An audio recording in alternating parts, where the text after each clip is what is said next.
Good evening, America, and welcome back to another episode of Break the Machine podcast.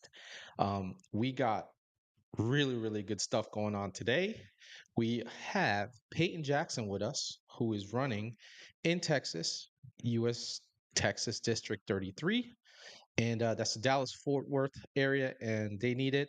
We need them to have her, so we're going to bring her on today, and it's just going to be fantastic. We got questions for her, and she wants to come hang with us, so we appreciate that she's going to be with us. And Scott put on like a really good effort. He put a nice video out, highlighting some of her comments. I'm gonna play that really quick before we get going, and then I'm gonna bring them in, and then we're just gonna roll with it like we always do on this channel. So without further ado, let's play these little highlight really quick, and then let's bring up Peyton. A full-fledged, hardcore conservative, and I'm proud of it. I mean, my favorite saying is I was born black, not Democrat. I will never be a champion for something like diversity, equity, and inclusion. Immigration is not a right, but a privilege. Yet we still preach that you have to go to college to be successful, and that's not true. No such thing as a trans child. We have confused children and sick, enabling adults. Because if you think Trump is bad, you should research exactly who Margaret Sanger was. If I can speak on behalf of people like Ava Moore, Laken Riley, Jocelyn, Ivory, Alex, Officer Lee, and so many more Americans who have died at the hands of illegal immigrants. Whatever we have to do to save our children, it's worth it. But not when your administrations are worthless. Rest assured, Your Nice. vote is your voice, even if it is a whisper. There you have it, fam. Peyton Jackson. I advise everybody to just like dig into the crates, okay, and go check her out on Instagram. She has some really great stuff that has gone viral. All right, and thank you, Scott, by the way, for putting that together today. You did that at the crack of dawn and asked me for a picture, and I was like, "Yo, this is what I got. This is what I was gonna put the thumbnail." And I appreciate you putting that together. But without further ado, let's bring in Miss Peyton Jackson. How are you doing tonight? I am amazing. It's an honor to be here. Oh, we're really happy to have you. And we need more candidates like you.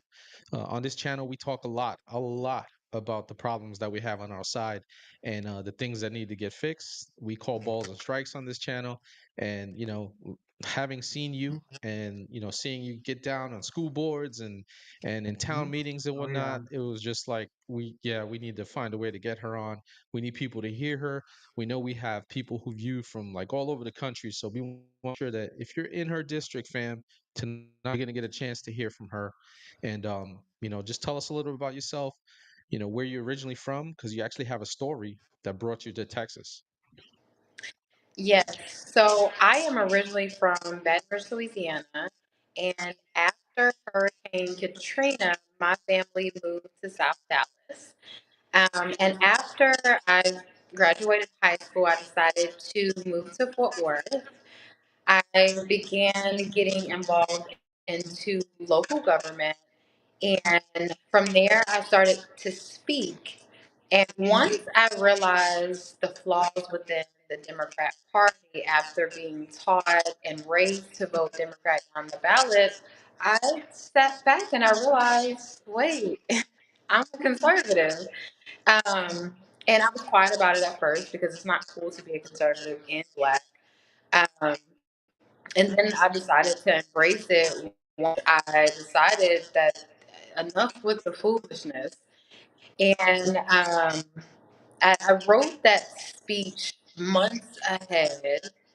That my famous conservative speech. I wrote it months ahead of time, but I almost didn't give the speech because I've been running for office for a few years now, and whether it's a city district or congressional district, all of my districts are Democrat.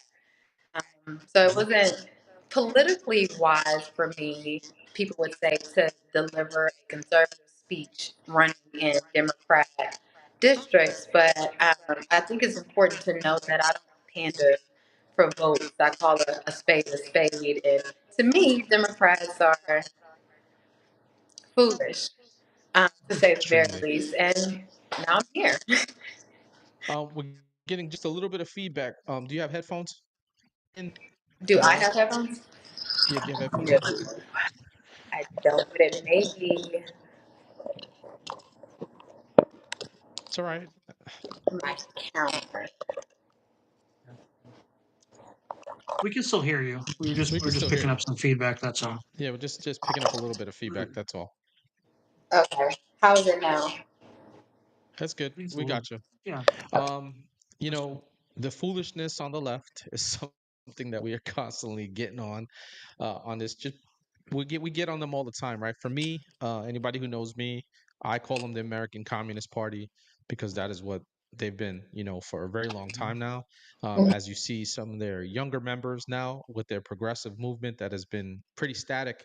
Uh, in their party right now, and a lot of the elders have kind of fallen into that trap with them and are too afraid to be what we call classic liberals, okay, and speak out against Mhm. that stuff. So it's good Right. that we have you here. So Scott, I know you had some questions. Go ahead, brother. Oh my God, where to begin? Um, well, here's one question. Here's one question I have for you. First of all, Dallas, I read up on your district. I guess in the last like I think 5 to 10 years, the district has gotten a lot more Hispanic. Yeah. Um, we know that Hispanics are, especially even in places like I'm in Florida, so we see that phenomenon where the Hispanics are trending more conservative over the last few years, especially. Are you seeing that in the Dallas area as well, the Dallas Fort Worth area, or have you had any communication with the Hispanic community so far? Absolutely. Um, so I say that if you know a conservative Hispanic, you don't know enough Hispanics. And that's one of the reasons why I am so proud of the brown community. They embrace conservatism. Now, they may not be extreme, but even when it comes to things like the border, which some people think is a Hispanic issue, it's not a Hispanic issue, it's an American issue. But even when it comes down to things like the border crisis, they don't advocate for an open border. But it's the black community that feels the need to champion things that will never benefit us. So yes, they without a doubt conservative Hispanics within the district, and regardless of that said, if you look at the voting trends within District 33, it's leaning purple. Now it's not hardcore Republican whatsoever. It's Democrat, but if you look at the numbers the last presidential election in comparison to 2020, it is leaning purple. They're starting to wake up, but in last year for the last run, Trump only received about 30% of the vote in District 33. But before that, it was in the 20s. So it's slowly but surely waking up. But I am more than confident that I'm the only conservative that can flip this district. Unfortunately, I think so. I do have a challenger in the primary. So unless people, Republicans, can assure that I make it through March, um, it will go back into the hands of the deep blue state. Um, You know what I and noticed? I'm go ahead. Go ahead, I'm Scott. sorry, Go just ahead. one more thing about that because you No, go mentioned ahead. how it was like where it was trending. I looked up the history of your district too, um, where I can't think of the gentleman's name who's in there right now. Is Kurt, it Vesey? oh, Mark? you're talking about the incumbent? Yes, Mark Yeah, the Beasley. incumbent, Mark Vesey. Is it Vesey? Is that how you pronounce it? Yes, Okay. yes, Beasley. He's somebody that is like a poster child for term limits right now, as far as I'm concerned. Someone that's been there for like several election cycles. Um, and but I've been noticing that even with his wins, though, the wins have slowly been getting narrower. Mhm. So part of the well, at least for me, I'm not a Texan, so I don't know the on the ground politics. But I feel like there's hope that what if you put the right candidate there, you might be able to push that. All you need is 51%. You don't need to win by 300,000 votes. You No, just need to. That's how the first one wins it. Like in Florida, DeSantis everyone forgets that for DeSantis in his second term, I think by like, no, excuse me, his first term, he won it by like a tenth of a percent of the vote, and that's all it took. And then Florida, boom, it suddenly ballooned into like a red state. Um, so that's where I have my hope for you. And it's absolutely true. If you look at the numbers, that numbers of voters that come out over the year, the last decade, for this district, it is getting smaller. Um, but typically, it's the same people coming out to vote to keep Democrats in office, and that's why they're throwing a tantrum down in Austin right now because they're in the middle of redrawing the map for my district. And they don't want that because they know that if they keep everything the same, no matter what, 9 times out of 10, they're going to have the same voters come out. Now, we have close to 1 million people living in District 33, but only 100,000 or 150,000 come out to vote. And typically, this is a partisan race. Typically, people don't even know who they're voting for. Voters in District 33, voters in the DFW, voters in Texas, especially the black voters, we vote Democrat down the ballot.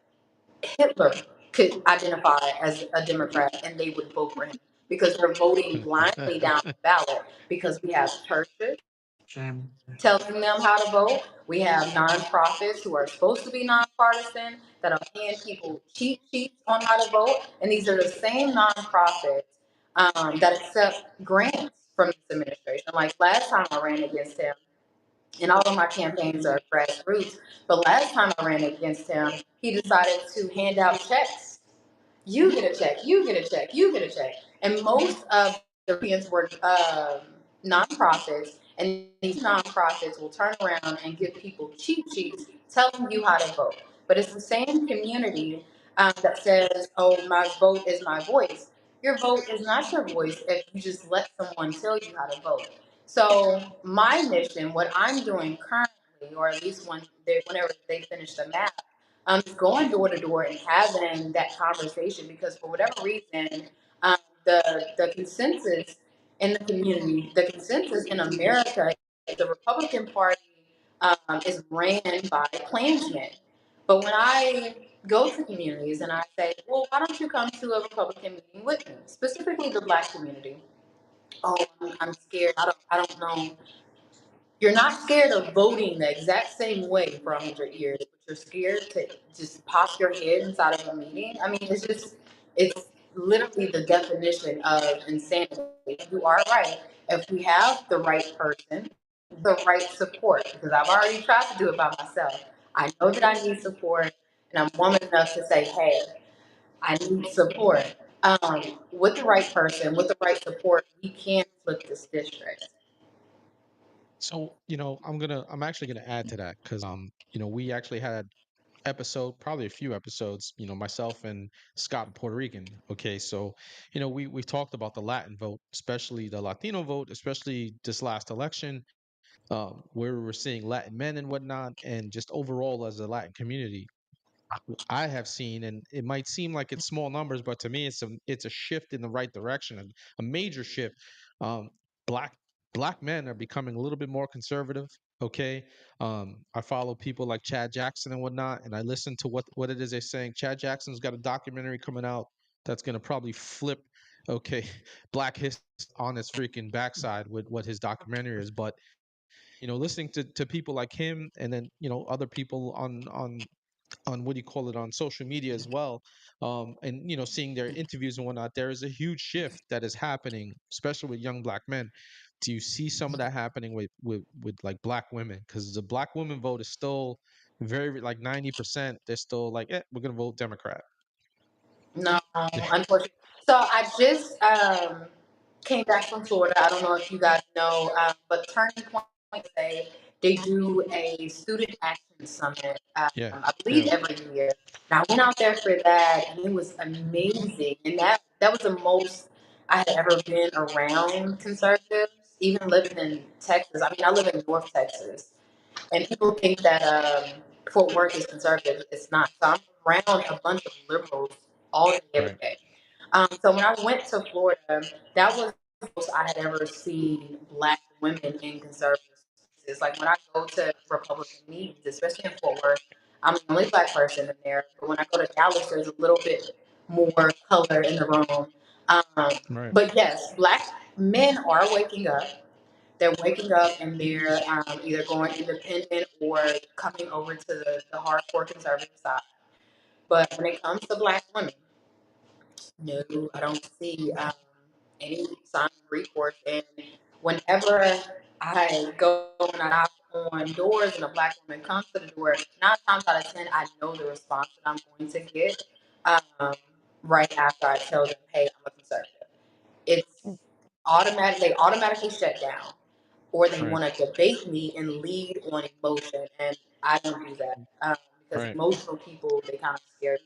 I mean, because you'll literally do anything. But I remember one time when I ran against or in this district, I would ask people if you can make one law, what would it be? Because I want to know what my district wants, right?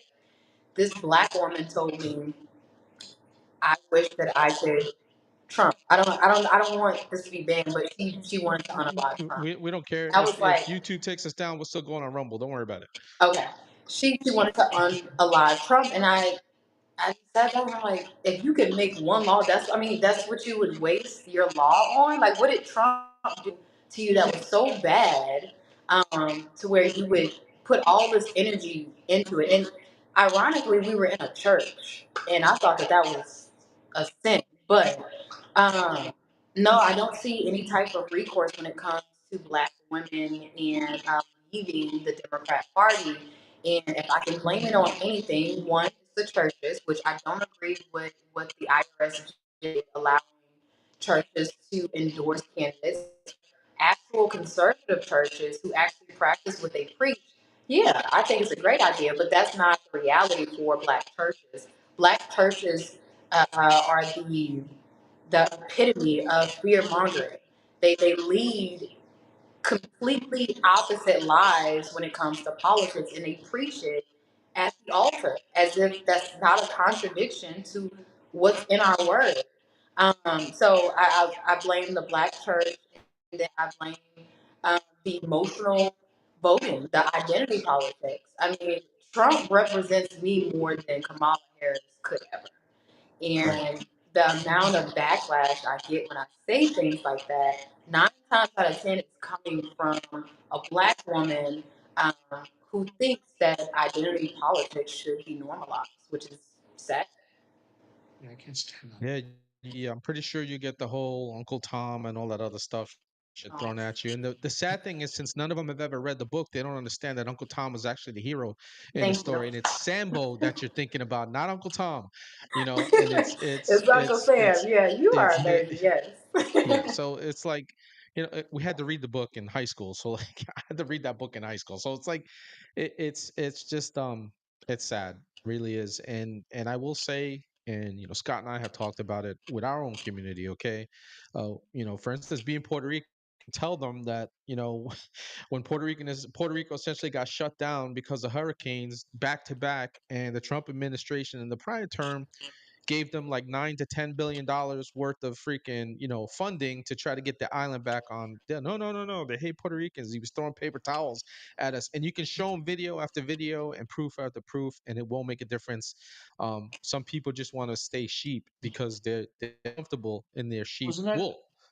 wasn't it 2021 when they found all those Yes, what do you call it? Those they were warehouses rioting. full of supplies Yes, and they water were that rioting in never Puerto got Rico. delivered? They were rioting in Puerto Rico. Okay, because everything, It's a all the shame. supplies that were sent there was stuck in warehouses all throughout the Mhm. island. Okay, and everything was like obviously spoiled food and everything like that because time had went by, and with weather and everything, it just none of it got to the See? people. And then their And leaders, okay, that was millions probably a upon big millions of reason why dollars. they flipped red. Yes, They have yes, a and their Republican governor just governor now. recently. Did you see what their governor just signed in recently about protecting kids on the island? The no more tranny surgeries, no more fucking puberty blockers and all that other bullshit. Any doctors that try to any of that stuff, okay, and any of that mad weird science stuff, they're gonna get tossed and lose their license on the island and possibly thrown in jail and fined. So And I posted something that the idea trans kids should be enough for anybody to leave the Democrat Party or at least question it. But the majority on the left, they don't. They don't. But that is disgusting. So shout out to Puerto Rico. yeah, it was good to see. It was good to see, and we one thing Scott and I, I know he'll add to this. We're all about protecting the kids.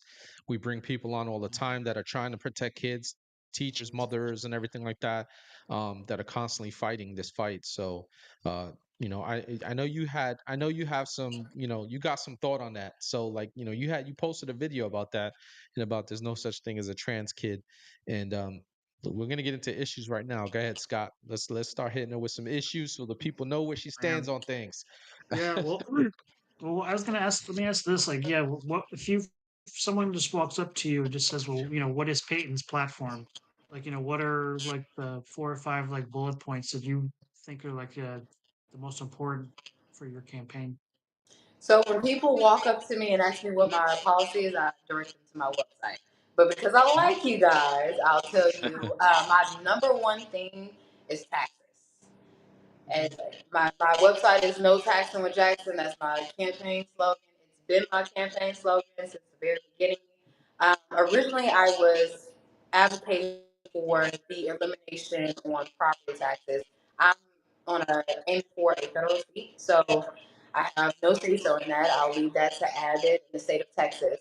But now it's income tax. I want to completely eliminate income tax. Now, we already have a bill out called HR 25.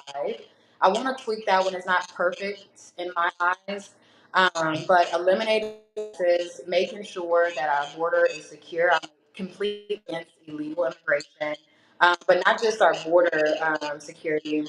Within the illegal immigration, I want to make sure people are uncomfortable as possible in America if they are here illegally. Meaning, we need to federally mandate e-verify, meaning the likelihood of you getting a job, a legit job, is eliminated. So attacking their income, attacking housing.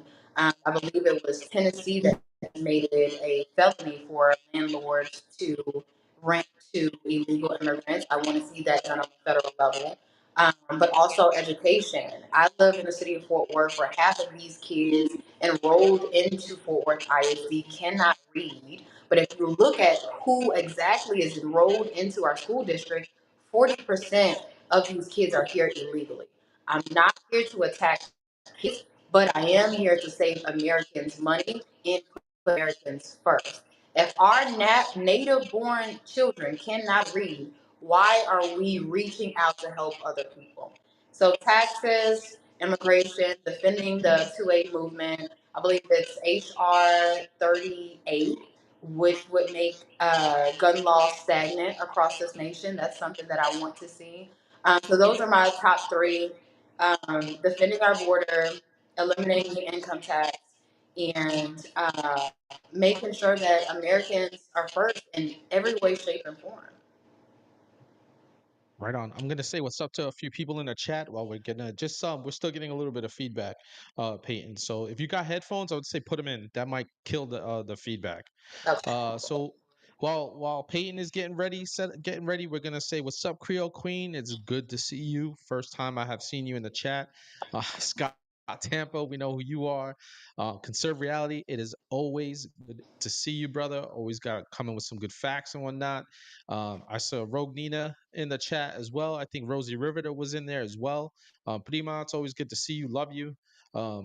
Thanks for stopping by to hang with us tonight, everybody. So, hopefully we're gonna get some more people coming in. If you have any questions for Peyton, okay, please put them in the chat. We will bring them up on the board so that she can see them and she can answer them. So just right off the bat, you got this is Jonathan Stevie.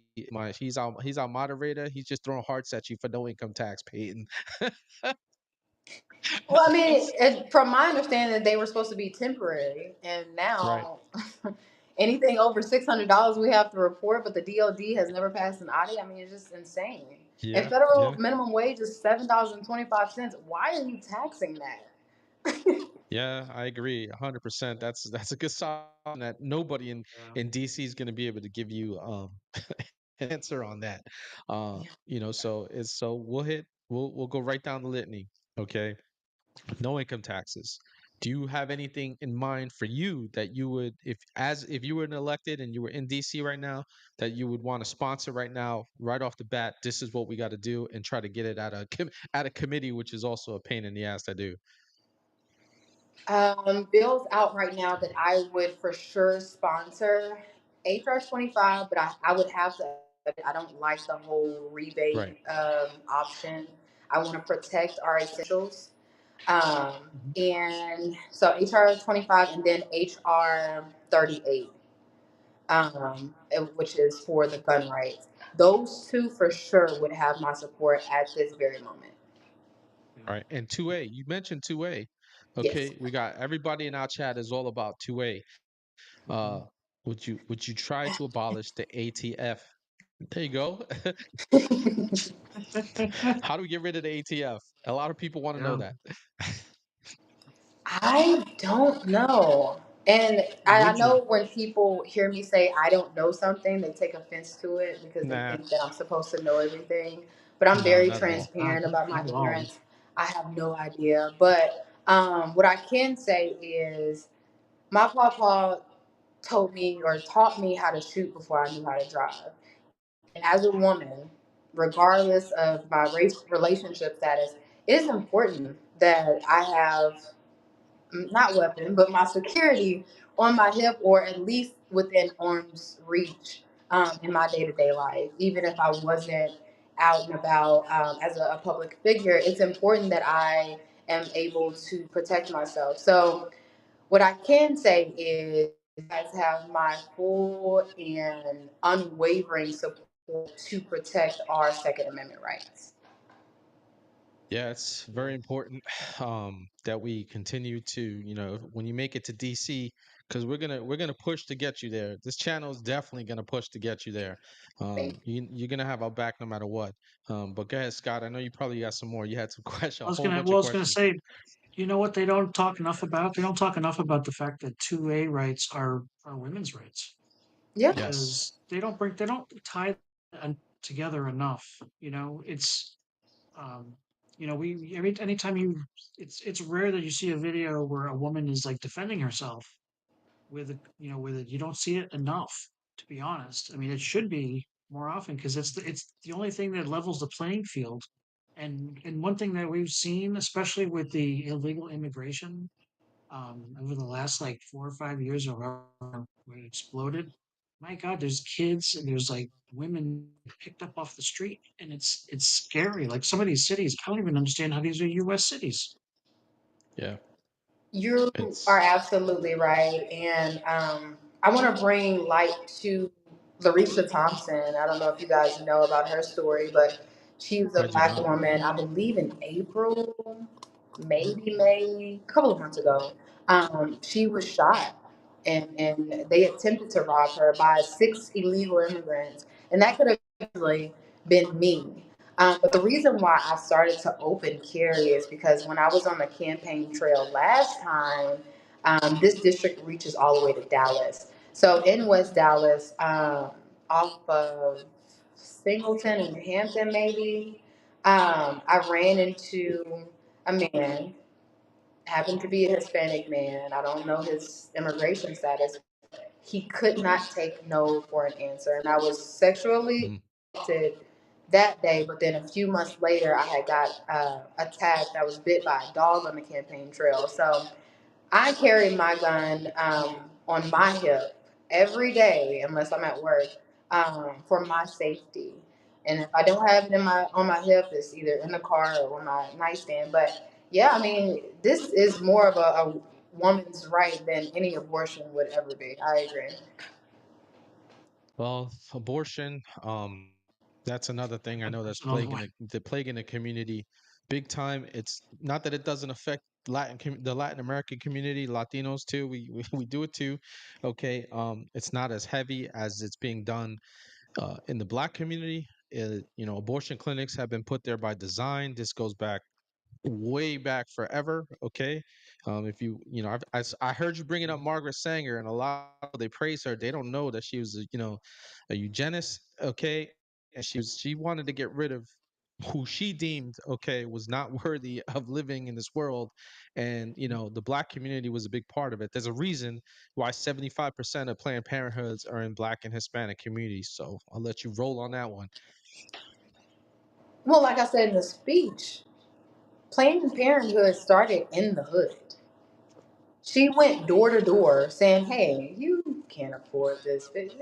Just go ahead and kill your baby." And here's the thing: we scream Black Lives Matter, and they do. All lives matter, but you can't say Black Lives Matter and then go to the abortion clinic every time you decide to have unprotected sex. Yeah. I mean, it is just it's disgusting. And if you actually know the process of an abortion, which I didn't know the process because I've never gotten an abortion, and I don't remember them teaching about this in sex ed. I skipped that day. They suck in the beginning stages. They suck babies through a tube, but they still have to Yep. break up the baby. But a late term abortion, which is something that is championed by the other side, is even more disgusting. They Yep. literally have to crush the skull of a baby and pull it out of you. Now, as I'm a spiritual person, I'm very religious. Innocent in blood is one. But for you to actually kill something inside of you, do you not think that that affects you? 100%. How does that not affect you as a person? And Yep. then, at, if you look at who is championing this movement, I promise you, my demographic is making Margaret Sanger proud. They are carrying on her legacy for what? Because Right. they think that it's liberating. Nothing is Yeah. liberating about that. But treating your body as a temple and watching who you open your body up to, that's more liberating than creating death inside of you. And Remember, it took a while for me to be vocal about my pro-lifeness because just like being a black conservative makes me less black, being a conservative woman makes me less of a woman, let the liberals tell it. So I yeah, mean, it's pure insanity. it's an evil thing, and they've even listen. They've even I know because I was a product of it. Oh yeah, they even get it into the minds of men how abortion is a good thing. And it is until you wake up at some point, and be like, what the hell? It's not. There's nothing good about it. All right, it just isn't what they do, and I think the the I feel personally that this is the first time I've seen it in a long time that the abortion issue is not a thing that's actually hurting Republicans like it used to. I mean, it used to just absolutely annihilate Republicans. That's not a thing anymore. Okay, which is good, right? Because more and more conservatives are talking about it. People like you, your speeches. Again, fam, her links are in the description. Definitely check her out. Check out some of her speeches on her page. She goes in on Margaret Sanger and whatnot. And do your history, fam. If you don't know, like Jonathan was saying, she was a good friend of the Austrian painter. We all knew who that is. Yep. Creole Queen says, we're gonna bring up some. Hey guys, if you have any questions for Peyton, please put them in the chat. I will bring them up for her. Creole Queen, she says, Margaret Sanger wanted to eliminate the black race, black babies. She was a disgusting woman. That she is. Definitely. Rognina says personal because you mentioned this. She said personal responsibility. And yes, I've never had one, but everyone who's thinking about it should have to watch a video of ultrasound of one happening. Yeah, that'll definitely probably wake somebody up.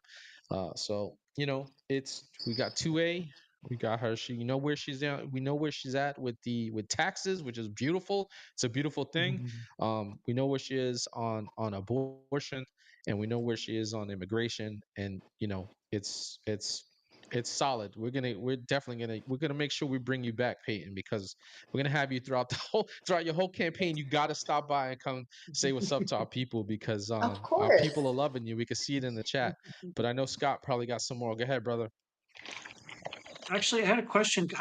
I'm not 100% sure up to speed on what's going on in Texas, but did they pass something that said or kind of prevent foreign countries from purchasing land, or are they just still in the bill phase of that? Like, where's Texas with that?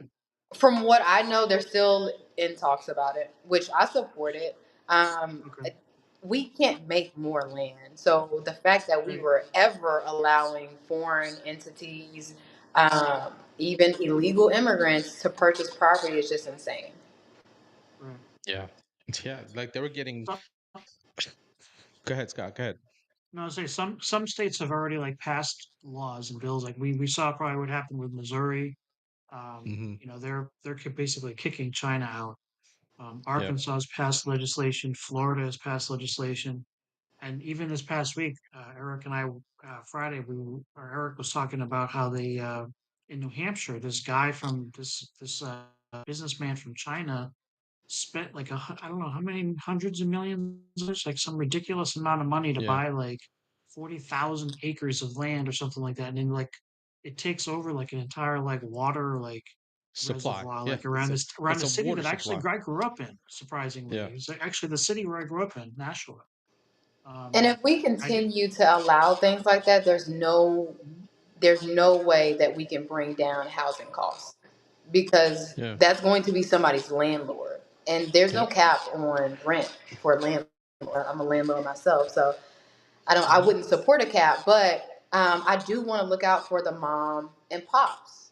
We are Right. taxing people out of their property as is, and Yep. even if they have paid off their mortgage. So investors like that come in, they swoop in, they go downtown every first Tuesday of the month for foreclosures and tax liens. And whenever I go out there, I never see any Americans. They're all foreigners. I don't see black people. I don't see Hispanic, native Hispanics to Texas, and I don't see really white people out there. They're literally stealing our land. And if we continue to allow things like this, knowing that we can't create more land, we're going to create a huge, or even perpetuate a huge problem when it comes to housing costs and rental costs for Native Americans. Yeah. Hmm. Yes. I mean, Sorry, I got sidetracked there. I got to take care of something. Go ahead, Scott. okay. I was gonna say it's is that something that do you think that's something that each state's gonna have to do on their own, or do you think there's anything like on a congressional level that you could actually?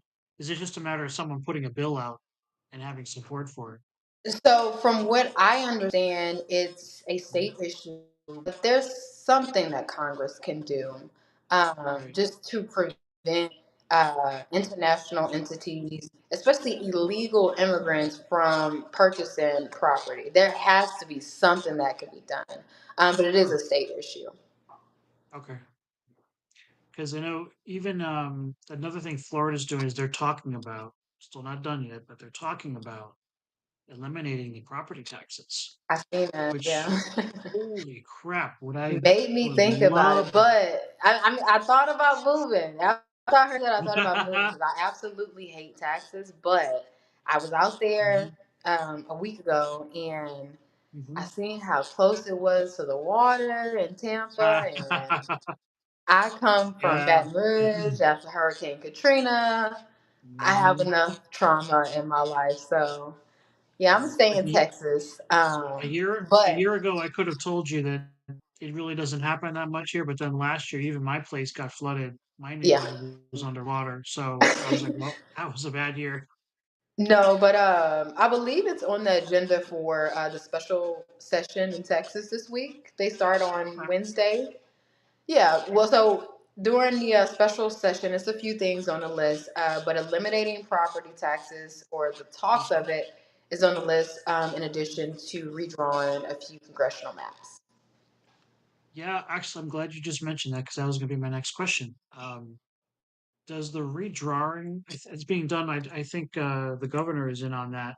Is that do you see that happening before the election, and would that actually help you if they do So read? it is going to happen before the primaries. From Okay, what I know, they're doing it for the 20. They're doing it for the midterms. okay, So the way that they're attempting to do it, from what I know, they're doing it in favor of the GOP. So me running as a Republican, yes, that helps. But I don't. I have no idea what the new map is going to look like. They don't start talking about it until Wednesday. So I'll be paying close attention to that because honestly, right now I'm in limbo. I started mhm, to hand out yard signs from all of the supporters that I've had over the years because this is my second time running for this district. But unfortunately, I can't do anything right now because I don't know who's going to be in my district. So if I just hand out exactly. signs Yeah, to people who it's a little tough. are, yeah, I mean, I could be wasting money. So it's supposed to last 30 days. So I'm going to wait out for a month and just stack up on all of my literature and signs. And then once we have a solid map, then I can go out and start campaigning again for the primaries. Okay. I would Yeah. be. I hope Eric comes back. Oh, good, Eric. Yep, Perfect I'm timing back. because I wanted you to I'm ask good. the Go next ahead, bro. question. Are you good? Yeah, I'm Me. good. I'm good, man. Okay. I know she's not in your. Oh, sorry. Go ahead, Peyton. What are you gonna say? I need to go get my phone charger. You What was got to that? Oh, you got to get your phone charger? Yeah, my Oh, phone's go about ahead. to Go ahead. die. Go Oh, ahead. go ahead. Go ahead. Go ahead. We'll go Go through ahead. some Go ahead. Go comments. ahead. Go 30 ahead. seconds, Yeah, guys. yeah. Go ahead. Go She's got a ahead. really good question when she comes back. I'm glad you came back. I didn't want you to miss this one. Oh yeah, yeah, yeah. Oh, okay. But anyway, Creole Queen, thank you for your service, hun. We're all about the veterans here. Make sure you tune in on Warrior Wednesday. I got Suresh, uh, Madhavan who's gonna be with us, and also every other Wednesday when I do Warrior Wednesdays, I'm on with Major Ed Polito, myself and him together. We served in Iraq around the same time, but not with each other. We were there around the same time. So thank you for your service, Creole. Appreciate it, Creole Queen. Sorry, guys. Thank you. It's No, all that's right. okay. It's all No good. problem. It's all good. All right. I think Here's. Scott, you Can got you a hear question us? for you. Oh, I Can you Yes. hear do. us? I know. We're ready for this. This is gonna be good. I know that she's not in your district, but she's Oh close. shit. You know where this is going. Yeah. Oh shit. Here it comes. I would love to know some of your professional opinions, not personal, but professional opinions on Miss Jasmine Crockett, Oh because God. to me, she's one of the banes of Texas right now. And we have somebody just like that over here in Orlando, and he's a freaking clown. But she's the stink of her is just getting horrible out there, and I just want to know what your thoughts on her are because she is pretty close, She borders close my by, district in West Dallas. Yes. geographically close. Yeah, geographically close. I Yes. mean, where to start, She had right? to think about it just to take a I'm deep breath. trying to be nice. She's like, So here's the thing. She has a good fight in her. Like when I originally seen her, I was like, give she her has that. a lot of fight in her. True. That's But true. she's fighting for the wrong things. Exactly. Right. I don't agree with her politics. I definitely don't agree with the way that she handles some things, but I'm not perfect as well. But I don't agree with, I want to say 100% of the things that she does. And recently she came out and said that Texas was racist for redrawing these maps. She's not Somebody the told me, smartest person. I'll leave you it know there. what? She's not the smartest person.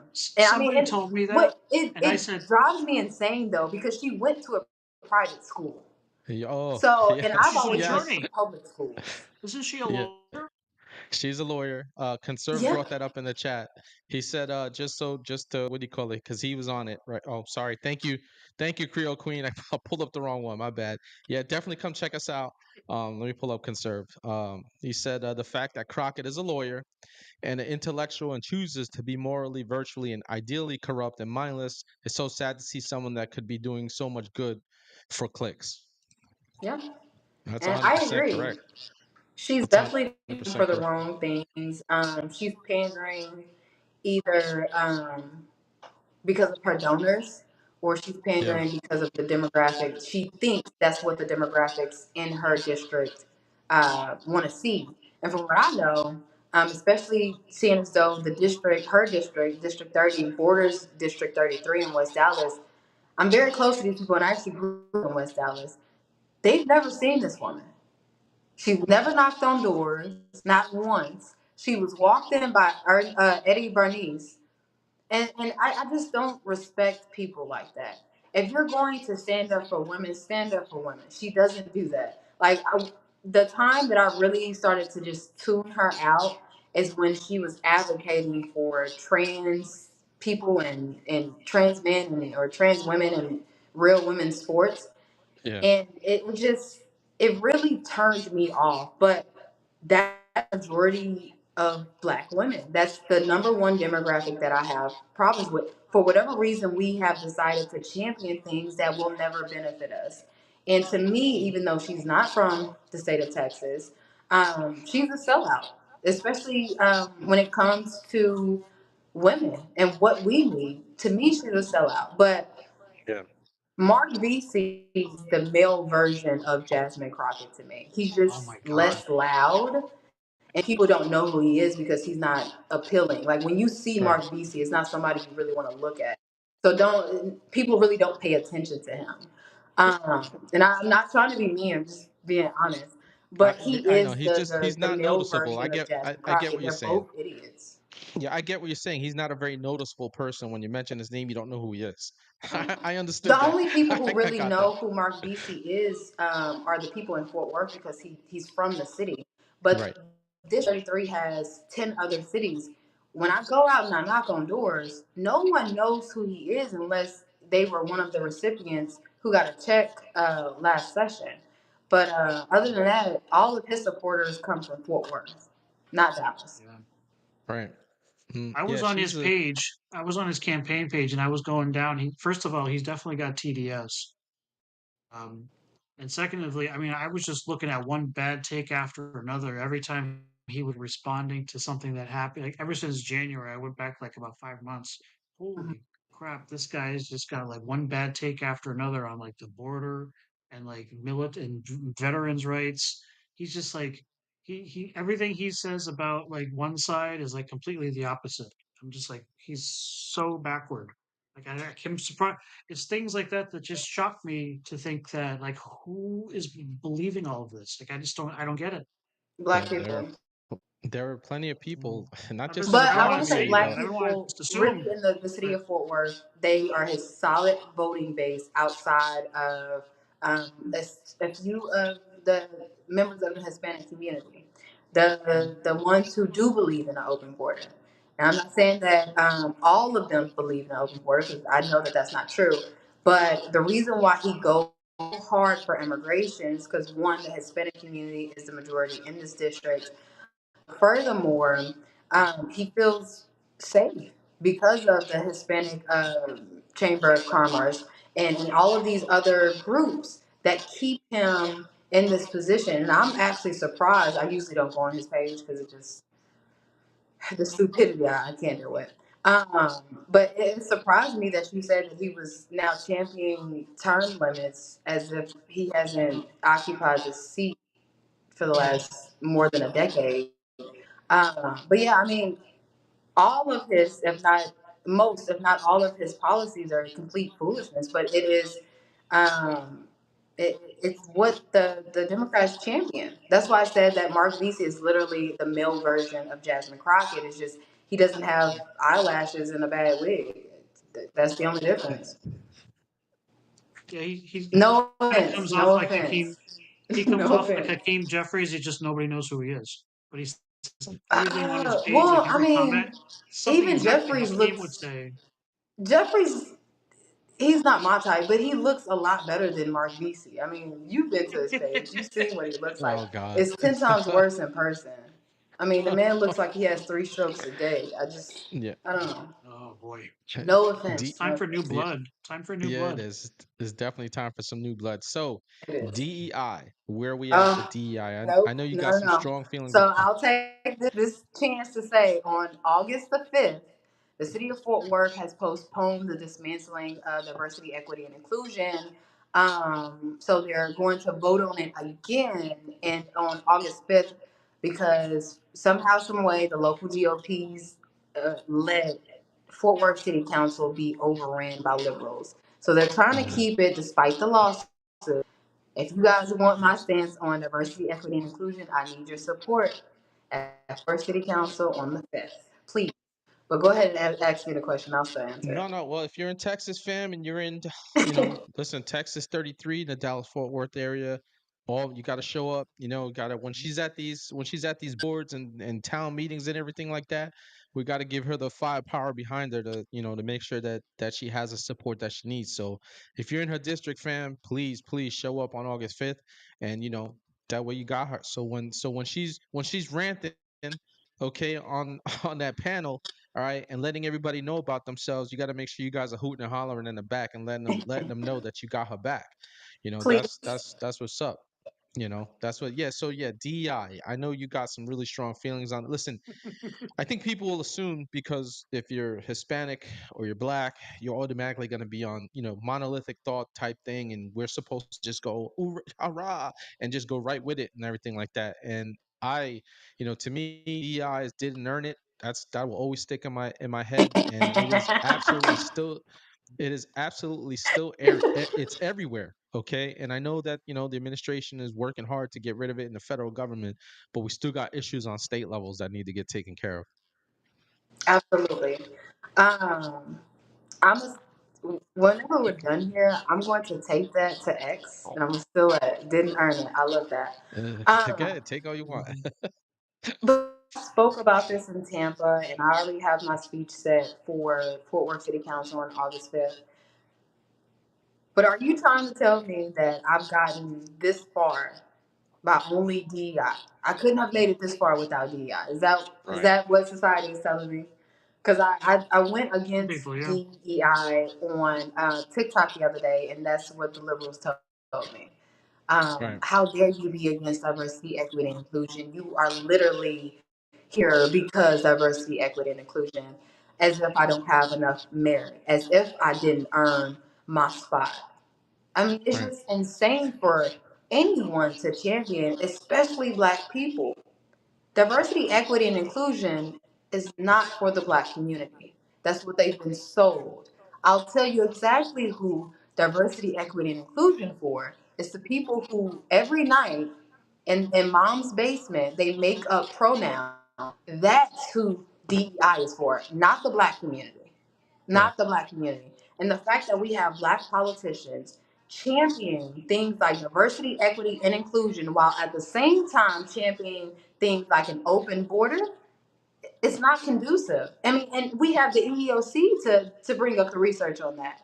You can't right, champion things like an open border and then say we need diversity, equity, and inclusion and think that that is going to help the Black community. No, those right, numbers are going to be filled by cheap workers. Why would they deal with you and your attitude for $15 an hour when they can pick somebody else willing to work for $2 a day and yeah, still satisfy diversity, equity, and inclusion numbers?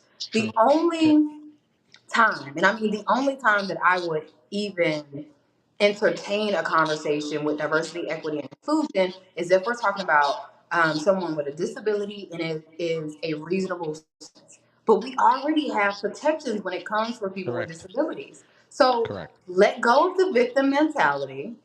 This is not 1865. This is not 1965. We are living in the year 2025. Let it go. Nobody cares about your skin color or your made up pronouns. Do right, you have the merit to carry out the task at hand? Can you get the job done? Yes or no? Because I could care less who you sleep with or what race you were born into. Let it right, go. So I really want all of the support that I can get for that speech on the 5th, because when I tell y'all Fort Worth is not conservative, it is not Mhm. conservative. People think Fort Worth, cowboy hats, Western, yes, this is a conservative town. No, Tarrant County is conservative. The city of Fort Worth is being ran by liberals. And I was about to say something else, but it's being ran by liberals. So please, please come out and support. Yeah, Yeah, we keep often say reminding on us this. too as we get closer.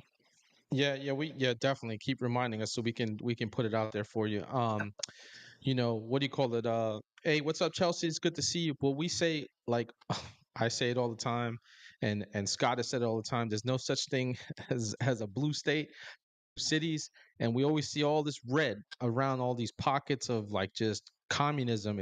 It just this leftist nature that has to be uprooted from some of our major cities. A lot of them very beautiful, still very beautiful cities with a lot of I was recently in Denver, okay, and Denver's actually a pretty city, okay, just infested with drug use all over the place. I was just like, I mean, going through good parts of town, okay, that are considered good parts of town, and it's just like, whoa. And then I went to a restaurant in a crappy part of town, and I was safer in the crappy part of town, okay, than I was in the so-called good part. It was just like, holy crap. So like, what you're saying is what do you call an epidemic across the nation, unfortunately, with places that you would think should be conservative, and they're not. They're run by Marxists. That's what they are. It is a Marxist ideology. DEI is is part of the Marxist ideology. CRT is part of the Marxist ideology. Okay, this transhumanism thing, okay, with transformers, Oh part of yeah. the Marxist ideology.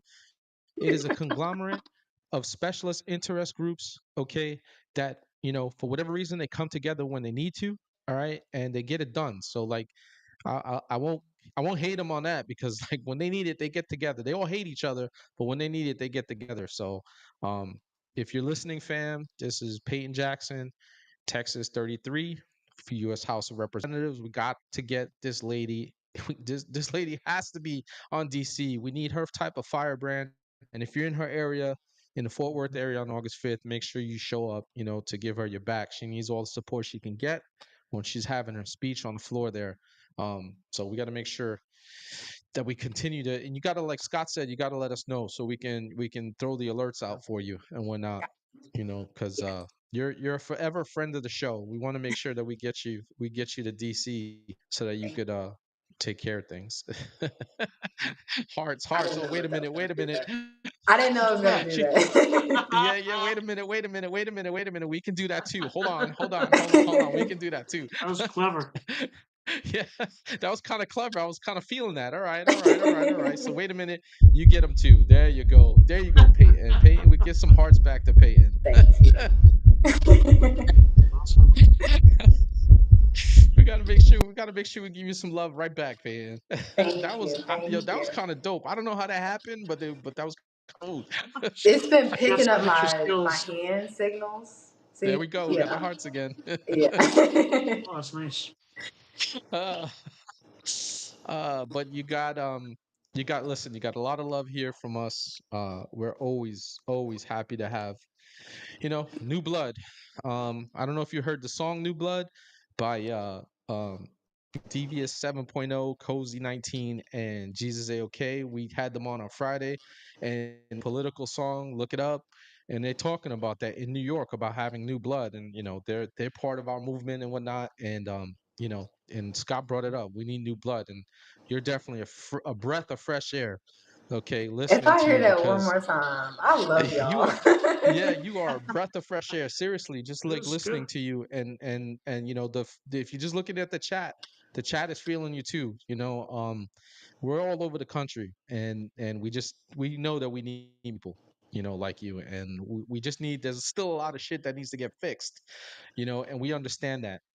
So just having people like you in the forefront is just, it's great to know that we still got fighters. And me, I'm gonna be 52 this year, so having younger fighters out there is a pleasure to see. And you definitely don't look it, but I do want to take this chance to say it can't just be me, you guys.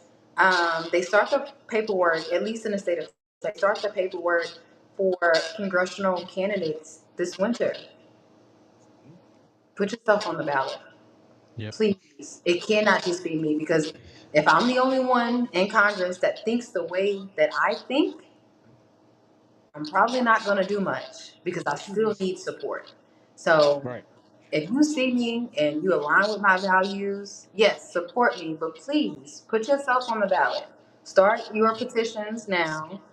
And in the Mhm. state of Texas, you only need 500 signatures. It's either that or give them $3,000. So please take the lead. You may lose, but at least you'll have fun. That's true. It's true. That is definitely true. We often say, Scott and I repeat it all the time about people telling our people get involved, local, local, Mhm. local. You know, you have to pay attention to what's going on locally and whatnot. Oh, hang on, But CRT mom, she has a question. okay, She says, I'll be right back. what about protections put into place for children at schools against the liberal agenda and indoctrination? Um, so I want to completely reshape our education system, but I can only do so much on a federal level. That's really like a state, local level. My plan for the public school system is to incentivize a more trades based route. For whatever reason, we have decided to continuously tell these kids you have to go to college to be successful, and that's not true. So, with the limitations on the federal level, my plan for the public school system is to introduce them into trades versus encouraging them to go into universities or colleges, knowing that student loan debt is one of the top consumer debts in this nation. So, that's my plan for schools.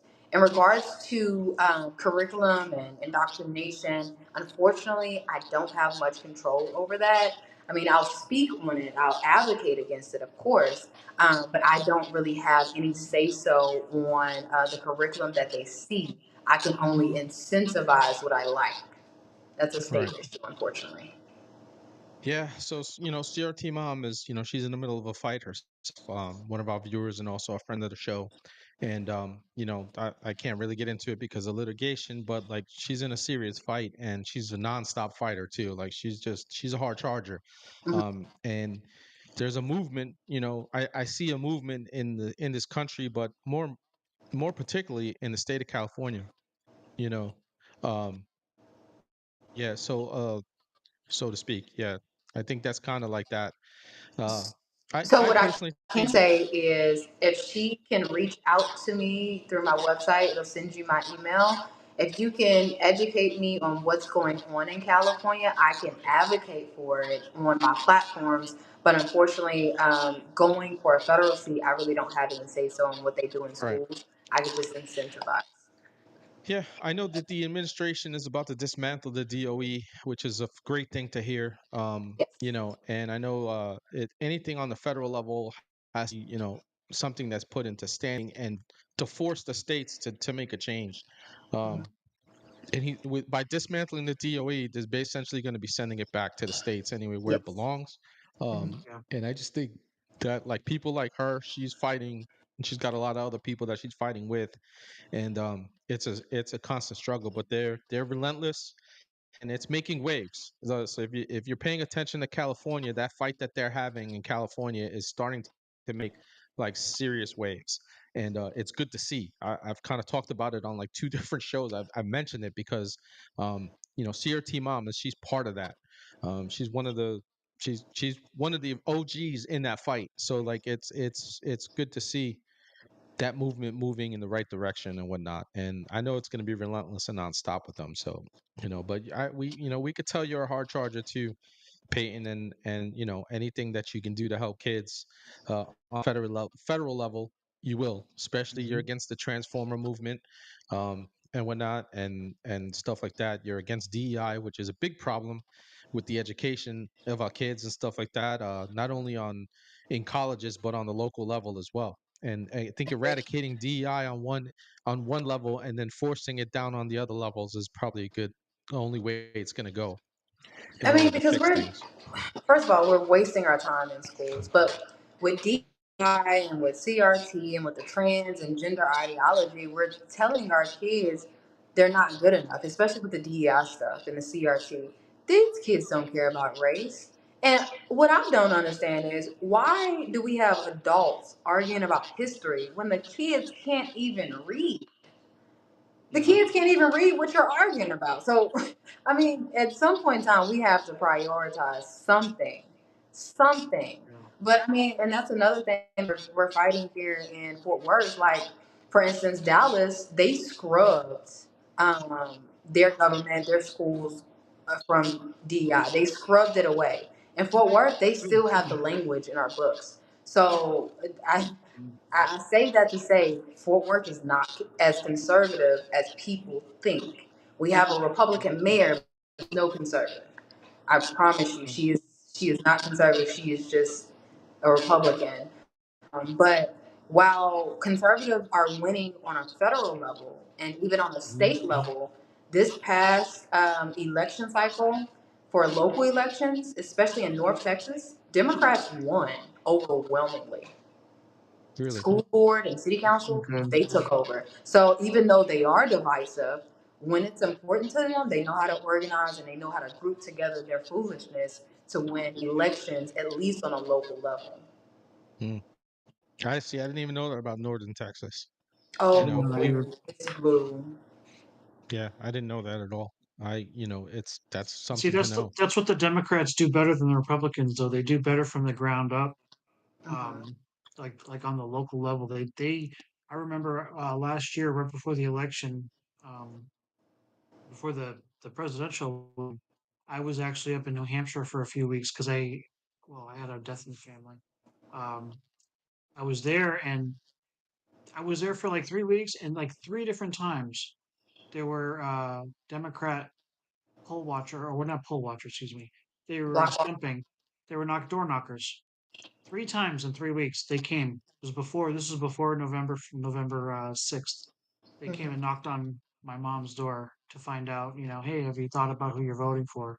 Kept coming and coming. Not one time did anyone from the Republican side come and ask about Yeah. Trump or any other candidates.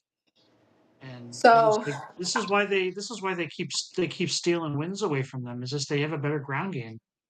that and they cheating elections, but Yeah, I Jonathan mean, hit I've that. never Not had gonna get any any. arguments from me, huh? You're gonna get in arguments on that one. No, but I've never had any politician knock on my door.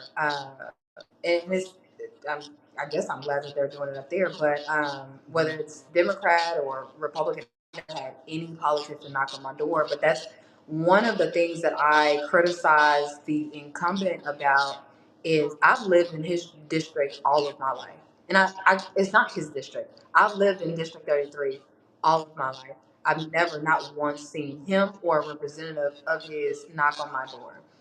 I have knocked on doors for the last 3 years. I haven't knocked on one door that said, "Hey, I." No, Beasley knocked on my door. He's been to my, not once, not once.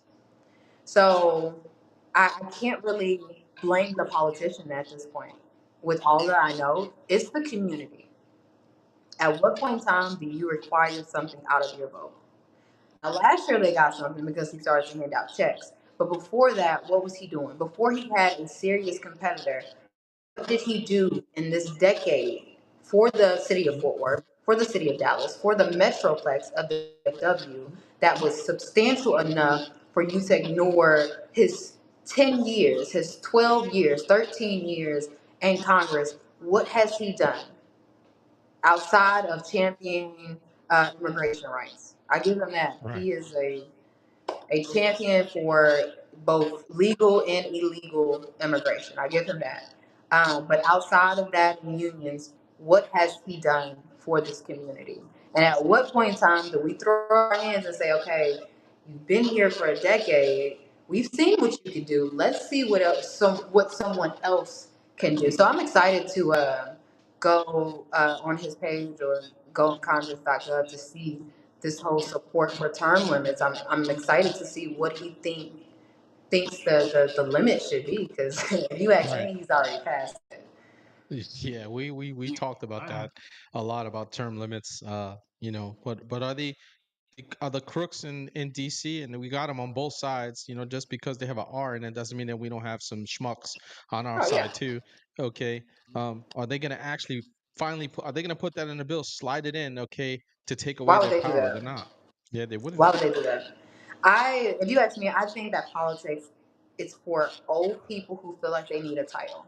So, I mean, he can save space and say, yeah, I support term limits, but he knows that no one's going to support that. Not that we have Yeah, in Congress now. People die yeah, in Congress every day. It's at least one in a wheelchair. Mitch McConnell can't even answer a simple question. I don't know where Nancy is, but I mean, we No. have to really drain the swamp. We have the White House, we have the Senate, we have the House, but on the Republican side, we need to start pushing people out. We need term limits. Oh, We yeah. don't need more yes, career politicians, especially if yes, the minimum wage is going to stay 7.25. If a bulk of them are going to advocate for an open border, because on both sides, because even if it's not openly advocating for an open border, both sides benefit from illegal immigration. oh, Both absolutely, sides 100%. benefit from cheap labor. It's just one side is like, maybe we should put a stop to it. But we literally need to drain the swamp. If you ask Yeah, me, it's the younger generation, the two generations under me, I believe is going to save us from this government that we have cultivated and perpetuated over the years. it's good to see the I hope so. conservative movement in the younger, like in Gen Z and whatnot. We've had we had some Gen Zers on our show too, and we've actually talked about that on. I'm one of my first videos I did that got like no views whatsoever. Okay, was like it was seriously, it was like a 20-minute video about Gen Z bringing Jesus back. That was literally one of my first videos last year when I started the channel, and I was for me it was like it felt good to see that. It was like that the younger generation is going back to church and whatnot, and because as we got like essentially a generation and a half that just walked away from tradition, any tradition whatsoever. So it was good to see. So I feel the same way you do. I think the younger generation, but those of us that can still fight, we have to actually fight and make sure that we have that door open for them so they can run through it. That's very important. It is because when I ran for Congress the first time, the number one issue that I faced was, oh, you're too young. You only have to be 25 to put your name ballot for Congress. And how dare you say I'm too young while in the same breath say, oh, the youth are the future. You've been a hypocrite. Don't Right. do that. Please embrace young people. Even if you think that they are delusional in their chances and their dreams and their goals, embrace them. Unless they're really being destructive or champion something like a sanctuary city, embrace them. When I Yeah. went to Florida, I met the smartest person that I know to this day. This boy is 14, way smarter than me, was educating me on the Constitution. I'm the one running for Congress, and I have no shame in it. Right. You His name shouldn't. is No. Daniel. And if you guys are willing, I would love to connect you with him because he Sure. deserves a spot on this show. This boy is the Yeah. smartest person I know. And if I had the power, I would reduce the age specifically for him so he can run for whatever seat. Because I tell you, he has the answers to a lot of the problems that we claim to have. The youth truly are the future. It's just we don't embrace them to actually do anything productive if it doesn't tread the lines of our traditions. And how counterproductive is that? Yeah. Well, I will tell you this: if he's gonna come on this show, Peyton, you have to come back with him. If Yeah, you he's Of can, you coming course. with him. gotta come back with him. You gotta bring him. If it if Of and course. I'll bring him. we will we will absolutely open that channel up for him and just let some Yeah. 15-year-old kid just cook on the show. 14. We have app 14. Look at that, Yes. 14. You know, Hmm. As these long are as the you got things that. permission. Yeah, as long as he's got permission to come on the show, we got to make sure he's allowed. Yes. He's got Yes. to be allowed to Yes. stay up a little bit later. We don't want to get in trouble. Yeah, we No, don't want his nobody in parents are trouble. amazing. But Yeah, that he's homeschooled. He created his own curriculum, and when I tell Mhm. you, he's like a human AI. That's how I would describe him. He's Hmm. amazing. So yes, I will let him know that we're coming back together. Awesome. Absolutely, definitely. Yeah, bring him on. Go ahead, Scott. You had something, man. Yeah, I just before I forgot my thought, I just wanted to say something. This is just me on my soapbox page, so you don't have to take this as strong advice or whatever. But first, I don't know if you realize how old we are. We're a lot older than we look. Yep. Um, we're in our 50s, and I just wanted to tell you though, like when it comes to the issue, like term limits, don't don't be too I don't know, say negative, but just don't feel like it's something that we won't get to that until we clean all this up, or until we get to a better point or something like that. I think one approach that could work right now is using Trump's deal, where the promised land is easy term limits, and that's it.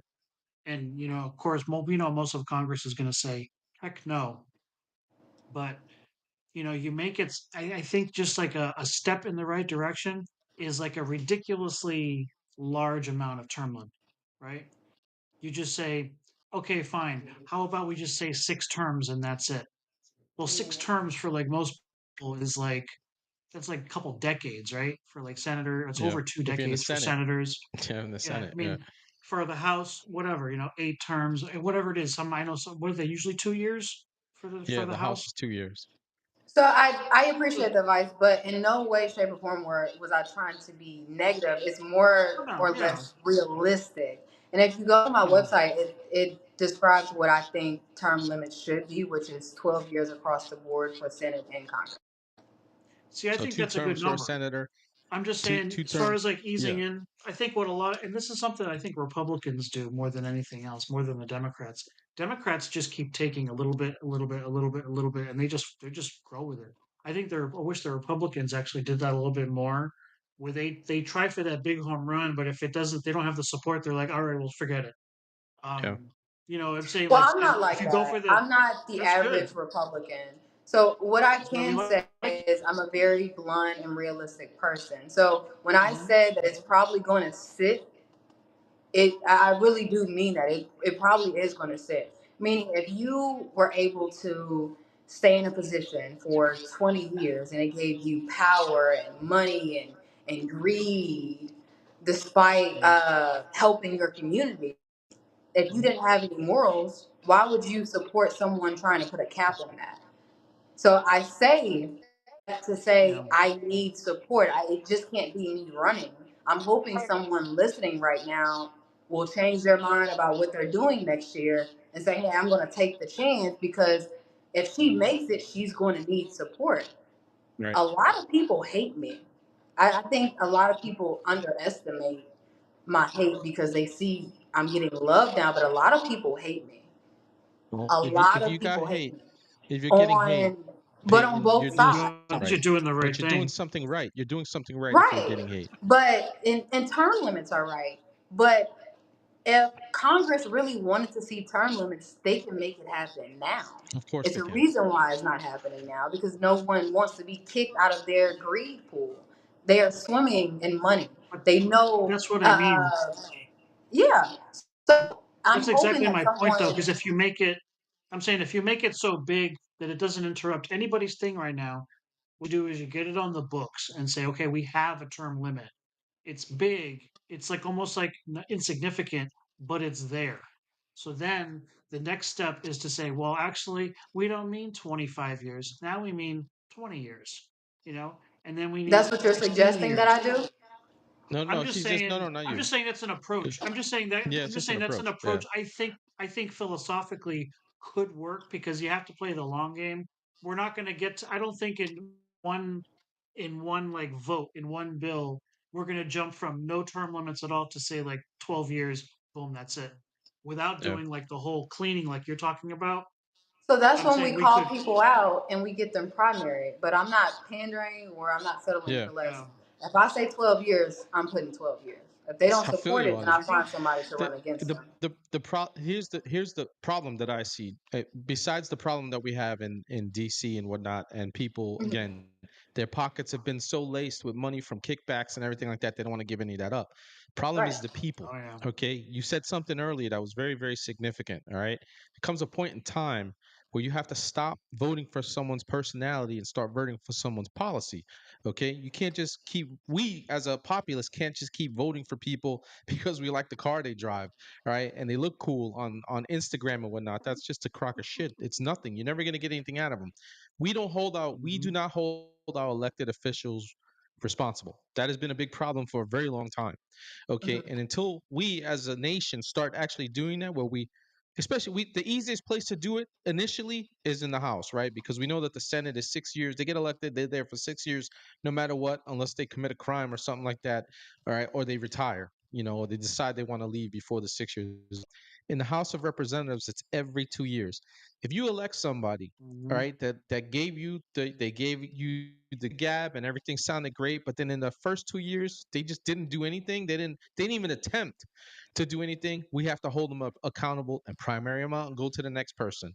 And until our politicians start understanding that they work for us and that we will hold them accountable, they're going to continue to do the dirt that they do. And this is why you're here, because we want to highlight you as the firebrand that you are. Is like, this is who we want, okay? And want more people, like you were saying, to step up and say, hey, if she can do it, I can do it too.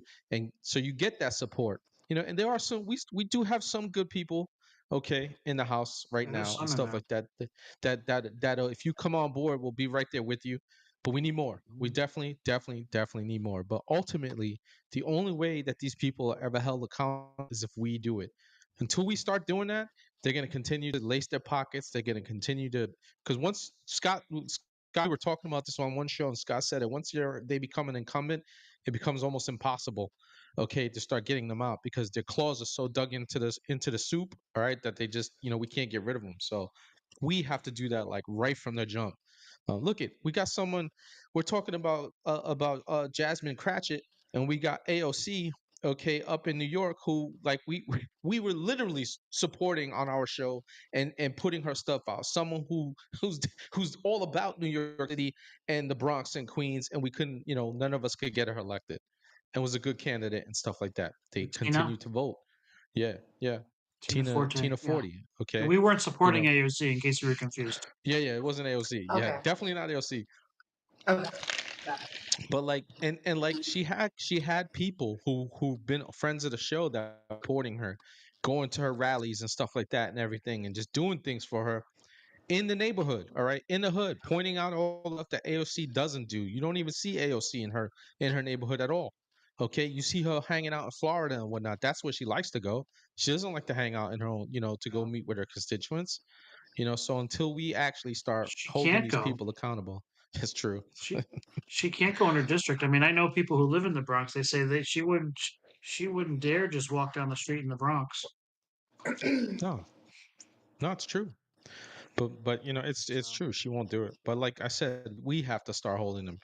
The American populace has to start holding our representatives accountable. Otherwise, it's just gonna keep going. What's going on? Ray's Moto Life, is good to see you, brother. I ain't forgot about you. We just got to set you up for August, man. Uh, so yeah, but we're happy that you're running again. It's we need more people like you, Peyton. We really, really do. It's good to Thank see. you. It's good to see that energy you bring too. It gives us energy Thank to you. see it because, like you Scott know said, what? we're not, we ain't spring Can, chickens. can I say something else, Peyton? Yeah. You're compared to, especially compared to the other gentleman that I guess is in the primary. I say Yeah. I guess because he's got very little social media game. Yeah. Period. And you're on it every single day. You're grinding out there, and people want to know. All you got to just like meant is introduce the name to you. People are like, well, I say just look her up. Just look at her name, and you'll find videos of her on YouTube when she's been at the city council. You'll find there's places where she's done interviews and podcasts already. We're not the first podcast you've done. You've done No. several. You've been at events and things like that.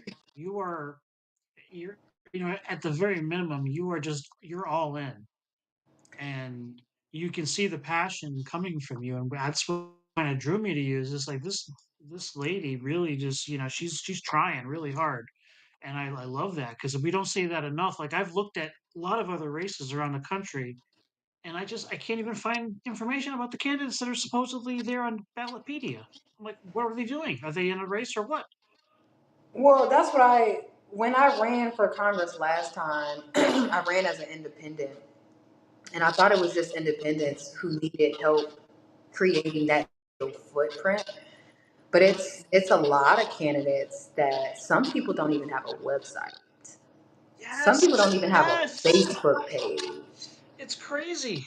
So even if you don't want to be a politician, for the young people who are listening or anybody that's listening, get involved and help these candidates that you truly believe in. Some of them don't have enough money. I'm not like super rich, and it's still grassroots. But having a website, it's almost mandatory. And if you don't have enough money for a website, which is not that expensive, assuming that you know how to make it yourself, at least have a Facebook page. Because when people try and look you up, they need to be able to find what you stand for. They want to see what you've done over the years. They don't just go to the ballot box and click your name because you put your name on the ballot, even if you paid your way onto the ballot. They want to see you in their neighborhoods. They want to see you online. You can literally Google Payton Jackson, even outside of the state of Texas, and I'll probably still come up. But if you're outside Okay, of the very state of quickly. Texas, thank you. But sometimes it may not come up. You can type in Peyton Jackson, Texas, or Peyton Jackson, Fort Worth, which I'm about to move. Don't tell people, but and I'll come up because my advocacy didn't start when I decided to run for office. I've been since the year 2021 or 2022. I've been speaking for quite some time. It's just now the world is catching on. So when I say put yourself out there, run for office. You may lose. It's okay. You're not gonna die. You're gonna be okay. But every time you run, you learn something. And just as long as you can learn from that and elevate or evolve, you're okay. Just keep going. Keep building those connections. Keep going to conservative meetings. Keep going and sitting down with precinct chairs. Become a precinct chair. Work on local campaigns while you wait for your next run. Get involved so you're not just putting yourself on a ballot just to be a politician. That's what Kurt does. No one knows who he is. He didn't even make it past the primaries last year. And if I could say, if Tarrant County and Dallas County GOP was serious in this district, they would tell Kurt to go sit down because he doesn't have a chance in comparison to me if people actually vote by common sense. We may share policy wise, we may share similar policies. And thank you for his service. He did serve. But when it comes to this district, as is, I am the only conservative that can flip it. I Oh, I we agree. definitely want to see There's it. there's what was that? I said we definitely want to see it. Yeah, it's a shame. Like I've that's one thing I've learned. Like in the last like month, I sort of like made a like a resolution because I was all in trying to do what I could to just support Trump and get through the 2024 cycle. And now I've been trying to tell people, listen, that wasn't the end of it. We're not done. We have a lot more to do. Said, so what's people say? So what's next? I'm like, well, what's next is 2026. And I'm starting to look at, dig into some of these races, Senate races, House races, mayor races, governor races, um, all over. I mean, it's a big undertaking. I have a big nerdy spreadsheet that I'm putting together, but I'm finding it really hard to find information about some candidates who are supposedly like person that's running on the GOP side. I'm like, I know it seems like the election's not until like February, but for people that have like maybe like I don't say you started from zero, but some of these people have no history in politics. They have no information out there about like what they are. Like you said, some of them don't even have a website. And if you're in that situation where you're starting from zero, you better start running now because time is not on your side. You want to have as much time to get as much exposure as possible. I've worked on campaigns since 2020. Mhm. It takes 2 years to run a successful campaign, and that's assuming that you're doing everything right. Two Right. years. So if they're just now starting, they're late.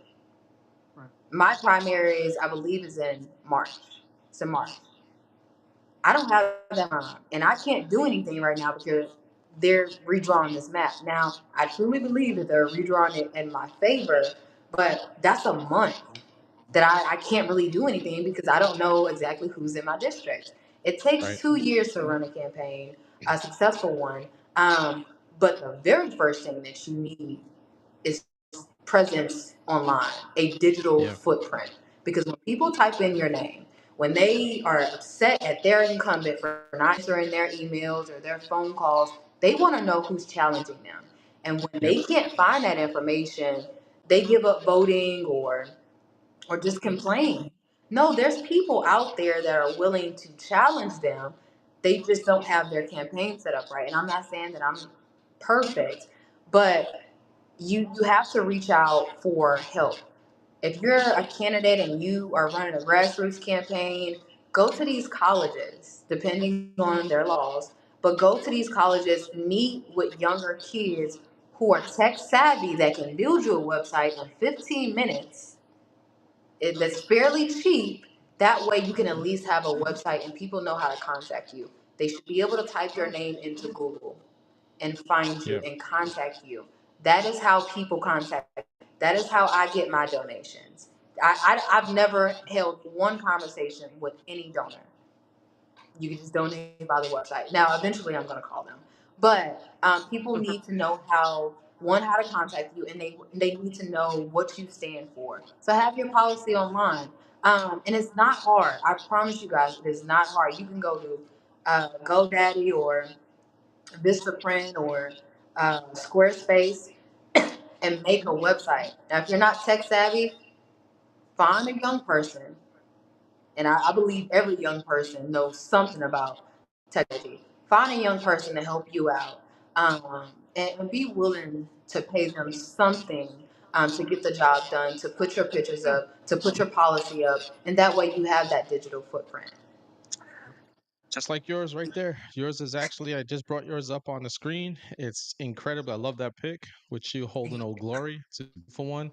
Um, the link to this page is in the description, fam. So if you want to follow along, you can.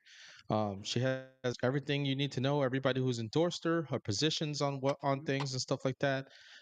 So it's all there, fam. And 100%. I'm watching the comments. I just turned over to look, and everybody agrees with you. That you got to have some sort of footprint. If you don't have anything like a simple thing like a Facebook, Creole Queen mentioned something about Facebook for like older people. Older people know Facebook a little bit better than Instagram and whatnot. So because they've been on it, right? If you're like Scott and I, you probably started with MySpace. Okay, I don't actually have a Facebook page. I'm uh, ashamed to say yes. I had a MySpace. yeah, Yeah. yeah, yeah. I don't have a I got Facebook one too. page. Yeah, so it's just like, but the older generation does kind of understand Facebook a little bit better and stuff like that. Everybody's on Instagram, not everybody's on TikTok. So you Yeah. gotta have like basic stuff. And everybody is agreeing with you in the chat on that one. A lot of the Conserve people in the Reality chat says, know. Sorry, go ahead. go ahead. No, oh, so Conserve Reality. Let me just say one thing. He said, he's agreeing. He says 100%, plenty of AI platforms that can build stuff in minutes. You were mentioning about like, Yeah, that's building true. stuff. Go ahead, Scott. I was just gonna say most of the people following are like in the chat and active and asking questions, things like that. Most of them are from our Instagram pages. That's Yep. where we have the most reach to. So, I mean, I when I was putting the word out today, I mean, I wasn't, doing anything other than just I was trying to promote, your appearance and, because you're a candidate that we believe in. And, a lot of people didn't even know your name. And they're like, Yeah. but when they saw the video, they were like, who is this lady? Two people told me today she should run. I'm like, she Yeah. is running. She is. She is running. They're like, really? I'm like, yeah. I said, well, come to the podcast tonight. I'm sure they popped in and out or whatever. But I had a lot of people saying that they didn't know who you were, but they said, oh my God, I'm going to go follow her right now. And I've been you may not realize it. I've been watching your account. You've been growing. You've Yes. um Crazy. you've been growing, and especially the last few weeks, you've been bumping up pretty nicely, pretty steady. And Yep. so I'm hoping, I'm hoping to help you with that. That's probably the thing that Eric and I can help you the most with is so when you put something out, you're not just relying on the Instagram algorithm. That Right. we know that sometimes it just takes a handful of people to who are like share queens and share kings, Yeah. and then you just like you have that next Yeah. viral post or whatever that goes everywhere, and everybody knows who you are. This last And I election mean, I cycle, still get Peyton. those comments on my personal page. Like, I seen one on TikTok earlier. They were under one of my speeches and they said, well, you should run for Congress. And it's literally in my bio. I'm like, oh my God. But no, I mean, Yeah, and it's crazy because when I went to Tampa for the student summit, it was hundreds of people that knew exactly who I was. And I am a very easily overstimulated introvert. So some of the people were coming off a little too aggressive. But I that's the type of embrace that I don't get in North Texas.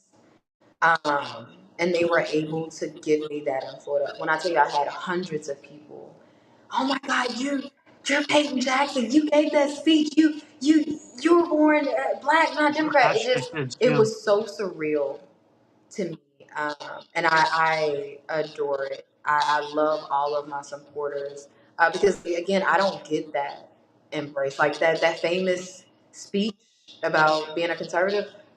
They're not. I didn't get one single clap, and that's okay because I don't live for the applause, and they've never really clapped for Mhm. me. Um, but it's just it was nice to be embraced and nice for people in a whole different state to know exactly who I am when I'm in my city in the city of Fort Worth. They don't. These people Yeah. despise me. So I see the support online, even if they don't know that I'm running because they completely skipped over the bio. Um, I you enjoy know it. what? I I thank can them tell for you seeing this: me and seeing my voice. never say never, Yep. because I've been here in Florida now. God, I moved to Florida in '09, and what we've seen several districts here in Florida that were blue forever are not blue anymore.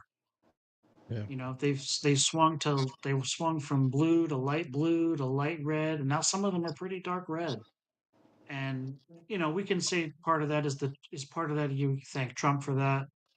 It's not just Trump; it's the people that they've elected locally. Yep. They had enough of what was going on before, and that's the reason why Florida is like probably the reddest state now.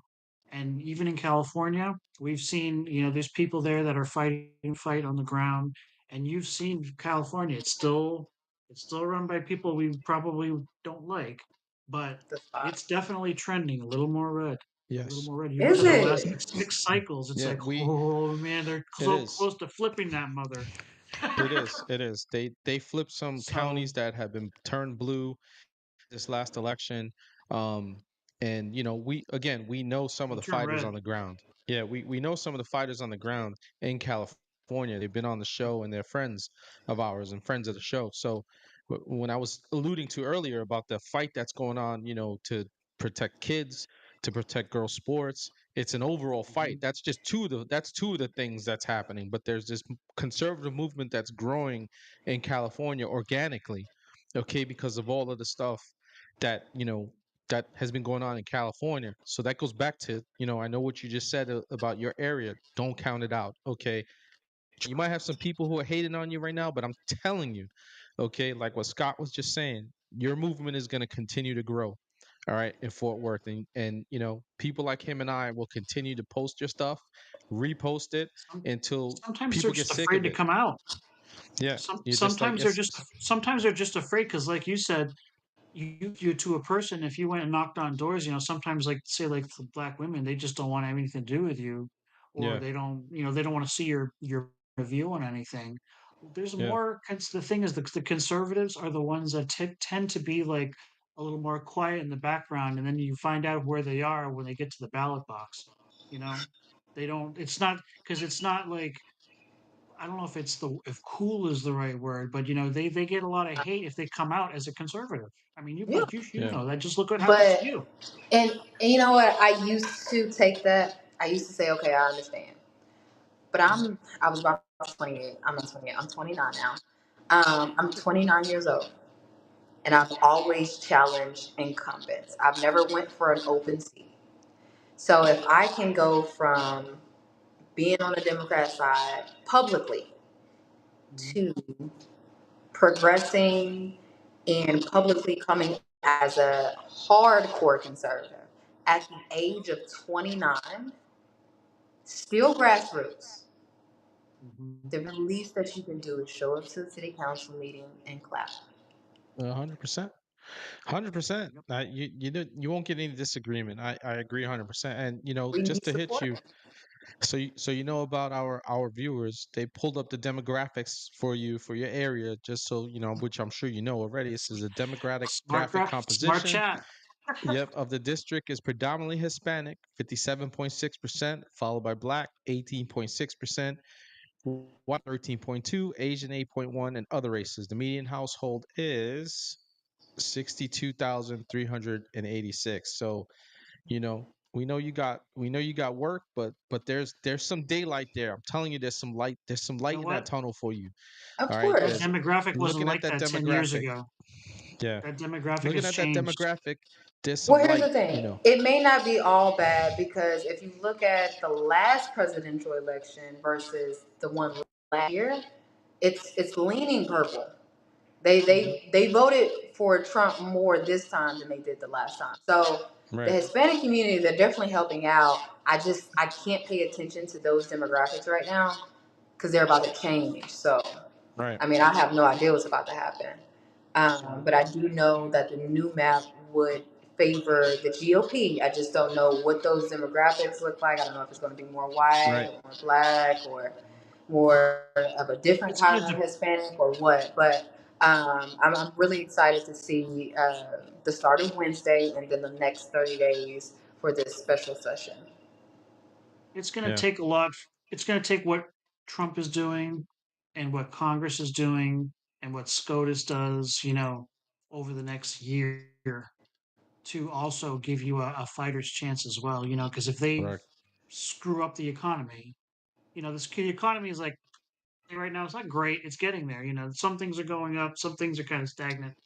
Um, but if they screw something like that up, it's going to hurt Republicans who are up and down the ballot. Right. If You're they don't absolutely keep right. I actually had one of my longtime supporters tell me, "Hey, come and grab your yard sign" the other day. I was Mhm. like, "Wait, what did I do?" I didn't do anything. It was because Trump cut some type of funding that they weren't logical enough to sit down and have a conversation with me. And this is after years of knowing Yeah, me. But that's the stupidity that we Yeah. face yep. for the upcoming I mean, not primaries, but the upcoming midterms. Anything that Trump does, because I've decided to run as a Republican and not an independent. I take the fault for that. They don't want to Right. have a conversation. They don't want to say, "Hey, would you have supported this?" or "Would what can you do on this issue? How can you fix this page?" Now, I've known you for years. It's pure stupidity. Yeah. But I don't focus on things like that. But It's yeah, I all mean, emotion. you are It's all right. on emotion. Anything that Trump does that's distasteful, um, up until the midterms, Or Republicans anybody. will take the hit for that, even if they don't even have to support Trump, but Right. they will take the hit for anything that he does. You'll get affected by Again, any blowhard it a lo- Republican that makes some bad decisions in yeah, Congress. it's emotional. Again, like you were saying,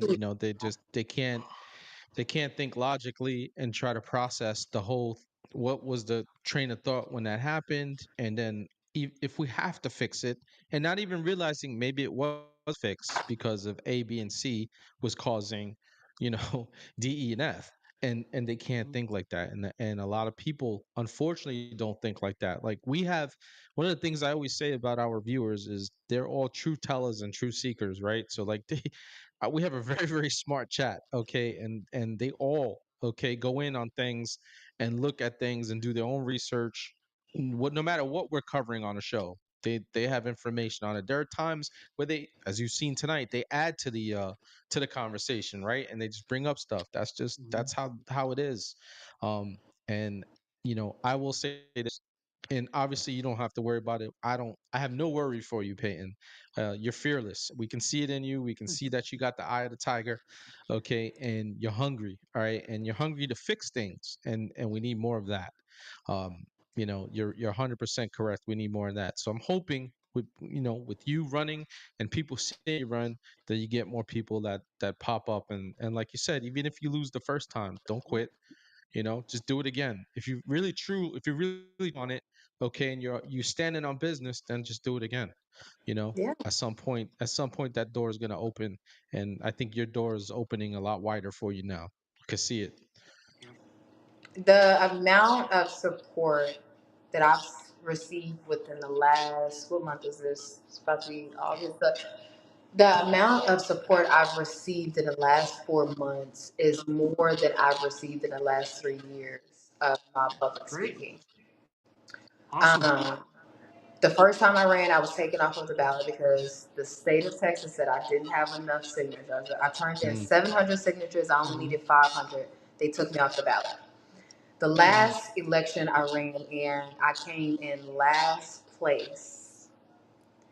And immediately after that, that's when my notoriety began. That's when people started to share stuff. That's when Trump posted my speech. That's when podcasts started to reach out. That's when my growing happened. So if you decide to get on the ballot, if you decide to take the crazy chance and put your name and address, I need to add that you're putting your address out there publicly, and you Mhm. just and you end up not winning, it is okay. For whatever reason, we in society, we see failures and mistakes as bad.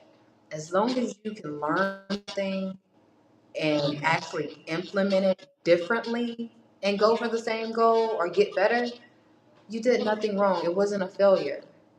And sometimes it just may be the voters that are just stupid. That's what I blame my last race a on. lot But a it's lot of okay. times. Pick A lot yourself of times, up, dust unfortunately. yourself off, and keep it moving. Yeah, unfortunately, a lot of times that's the problem. One of the things we're always talking about, again, it's like, hey, when your ballots and stuff like are who's going to be in the primary, for instance, right? When you know it's primary season and those ballots drop on who's running in whatever party, you have an opportunity at that point, okay, to start looking into the people who are on this ballot. Once you know who's there, right? So like you have to be you got to be engaged early enough, okay, and not wait to the very last minute to be like, well, who is this person? So when you're in the ballot box, back in the day when we had hanging chads, you just to click the button and that was it, and it would punch a hole in the paper. Wish we could go back to those days, but it's just it's an amazing thing, unfortunately, with again, it's all about it's all about how popular somebody is and not about the policy. And I learned at a young age to stop the popular shit and get with the policy and take a deep dive into some of the people that I'm going to vote for. So more people need to start doing that, and we preach that all the time. Look into who it is that you're voting for. You have to. Hey And Rosie, it's good to see question you back. them. Not just look into them, but question them. If you can get them on the phone, or if you can Yeah, reach out to them via email, say, hey, do you have any plans to door knock my neighborhood? right, Hold them accountable. Do you have any plans to come to my neighborhood association meeting? They should right. be doing these things anyway, especially if they're an incumbent. But the problem is, especially in the black community, I can't speak for the brown community, but in the black community, we treat politics like a popularity contest, especially here in the city of Fort Worth. I mean, the thought process between the black community and voting, the bar is not low. The bar is in hell. As long as you Oh shit. identify as a black Democrat, you will never be held accountable. And bonus points if you're from the city. They Right. really think that the natives here in the city have the best interest. If people from the city can solve the problems that we face, we wouldn't have the problems, would we? But No. because the black community, the masses, not everybody, they treat politics as if it's a popularity contest. That's the reason why our neighborhoods look the way that they look. But instead of holding your city council accountable, instead of holding school board accountable, instead of holding Congress accountable, because your congressman was born in this neighborhood, but you can't tell, Right. you suffice for a picture. You embrace photo ops. No, hold them accountable. But until we Right. stop that, and this is why I don't agree with the IRS just did, because it's only going to get worse. And until we stop that, nothing changes. Not for the black Yeah. community, at least. Yeah. You know how it is in in the hood, right? You see somebody's name on a community center and they think you did something. Oh, let's see, we got this community center that we play, we're playing He dominoes and is spades famous in. for renaming post offices. I don't know what his Yeah. thing is with renaming Yeah. stuff, It's but just, yeah, but that's how it is, right? Because I I think saw it that's in how New York all they're the doing time. something. Yeah, they slap somebody's name on a community center. It's a place for people to go play spades and dominoes, and that's about it. And then all the other crap that goes on inside too that we don't talk about. All right, and is that's all it is. And then, well, look, well, they bought this community center that's 300 by 300 feet, and nobody could really fit in it, but it's a community center. And that's what it is. It's all about popularity, unfortunately. But there is a shift. Again, we talked about that early on in the show, especially among young black men. We hadn't had anybody who we've been trying to get somebody to talk about that. We've talked about the Latino shift. It shouldn't even have been a shift in the Latino community because we're just like conservatives by nature. So like I don't even understand it. Mhm. And to talk about like growing up, okay, I remember the black families in my neighborhood in Brooklyn, okay, were very conservative people, church they going are. people and whatnot. Okay, they weren't on this whole transformer shit. If your son came home dressed like a Mhm. girl, yeah, you probably knew about it and stuff like that in the Mhm. neighborhood and stuff like that. So it was a total different world back then. To see what it is now, and just and with the especially with what do you call it, social media, how everybody's blasting how their kids have they they're trans this and trans that, transformer, transdermal, whatever the hell it is. Okay, and they just like, it's just ridiculous, it's insane. Okay, it's all again about who can get cred on social media by whose kid is trans into they decided to turn into. Mhm. Well, here's my thing. The elders in the black community, they still don't agree with it. The maybe 40 and 50-year olds, they are warming up to the whole trans ideology, but the elders in the black community, they don't believe in that. They're just scared of Trump. 100%. They have Right. TDS really bad. Yeah. Oh, yeah. Like I get told almost every day that Trump is going to send me back to slavery. I don't know when it's going to Where does that happen. come from? What's I that? don't Who said? understand. I hear that too. I don't understand the even concept. Like, just like they say, oh, Trump's, even like with women, dude, Trump's gonna have you back in the kitchen. Like, what are you talking about? Back in the kitchen? Like, j- I don't I'm know. gonna have to I'm gonna have to go in Um, the kitchen and make fucking Cubano sandwiches or and I some know, shit. and What I the know fuck? you're on TikTok, so you see those comments all the time. every Like, I day. see Yes. That's where I get on it the TikTok, it's most. Instagram is okay. ridiculous. Yeah. I really don't have much love on Facebook. Instagram is mostly conservatives. X is mostly conservatives. Mm, Not lately, but mostly. yeah, But I mean, it's TikTok that tells me that Trump is going to send me back to slavery. I don't know. But hey, if oh I yeah, am going to pick crops, Trump, the only thing that I ask is that I get paid a livable wage. I'll go out and pick the crops. uh, I'm actually looking for a job right now. I'm okay with going out in the field. I just need a livable wage. That's the only thing that I ask. But no, I She's mean, pick but crops. even when I invite people to conservative meetings, they're scared. Right. You won't even poke your head into the meeting, but you're okay voting the exact same way for the last 100 years with nothing substantial. Like, Yeah. how is that not insane? And Yeah. how You is know Trump this. going to send you back to a place you've never been? You were never a slave. Yeah. Nor There you was go. I. The Oh, closest so thing glad that you said I've that. ever done to slavery was working 9 to 5. I mean, that's it.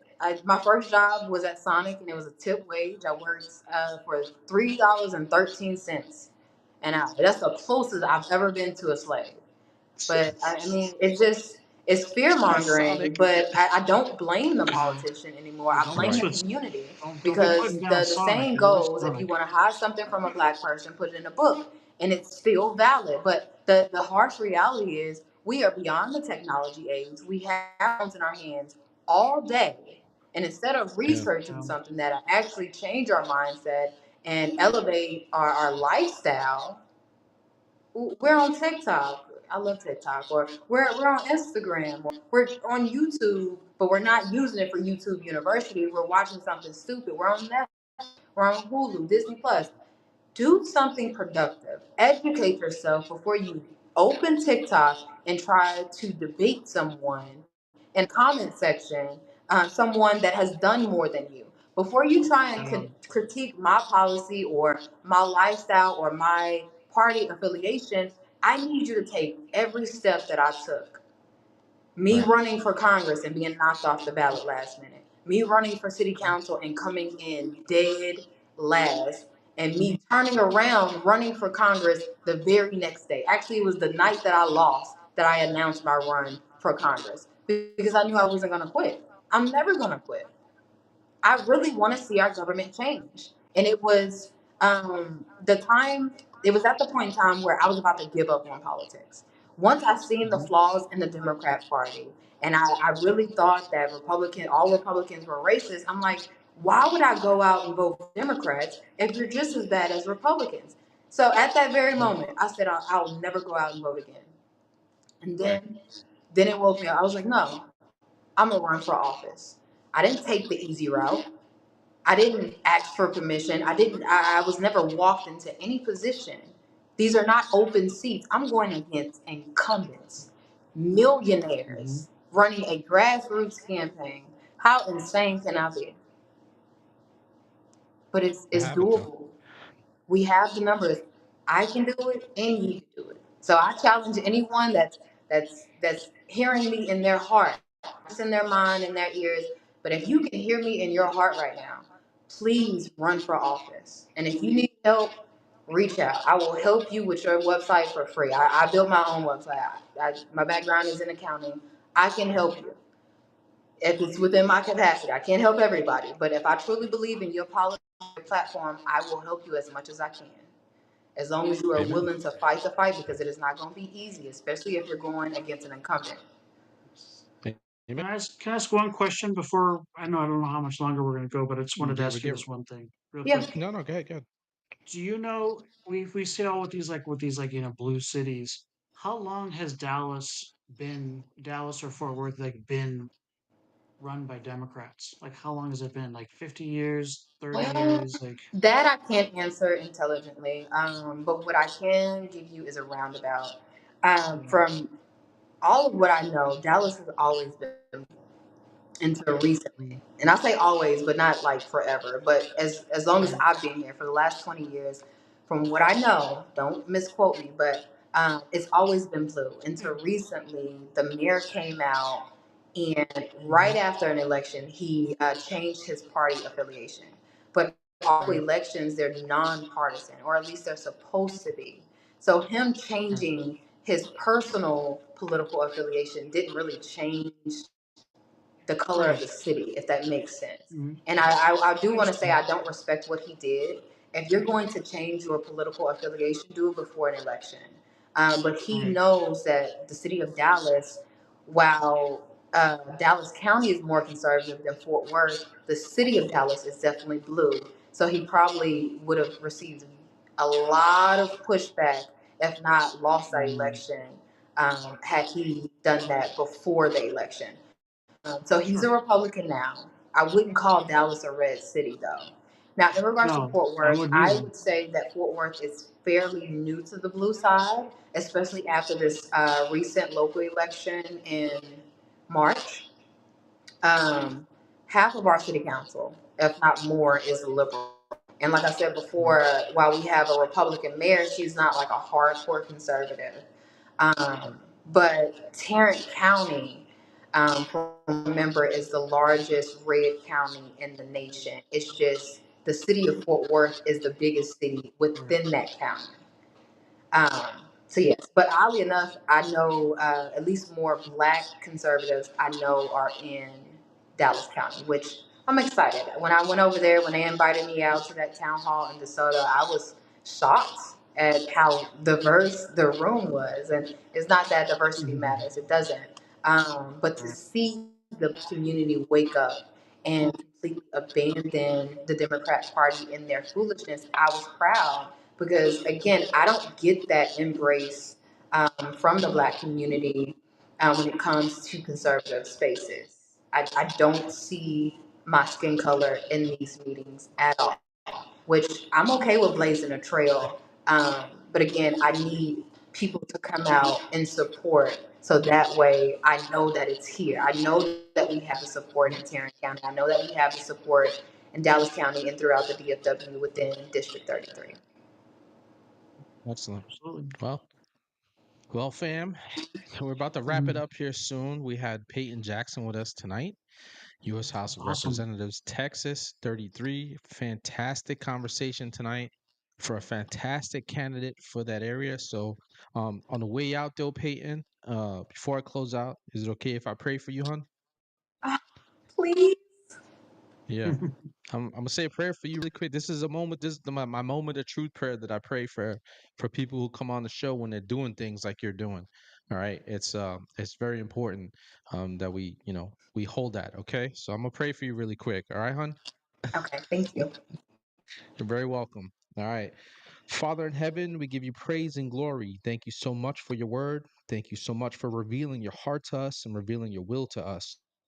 We ask that you please meet us at this moment because this moment is where we find you. And in this moment is where you find us. Help us to be found by you, and help us to know your presence in this moment, in this circumstance, in this season of our lives. In Jesus' name we pray. Amen. Amen. Thank you so much, and God bless you. God bless you. And seriously, thank you for coming on tonight. We really appreciate you. Spent 2 hours with us. That's fantastic. We appreciate that. All right. And talking to our viewers, talking to America, letting everybody know exactly who you are.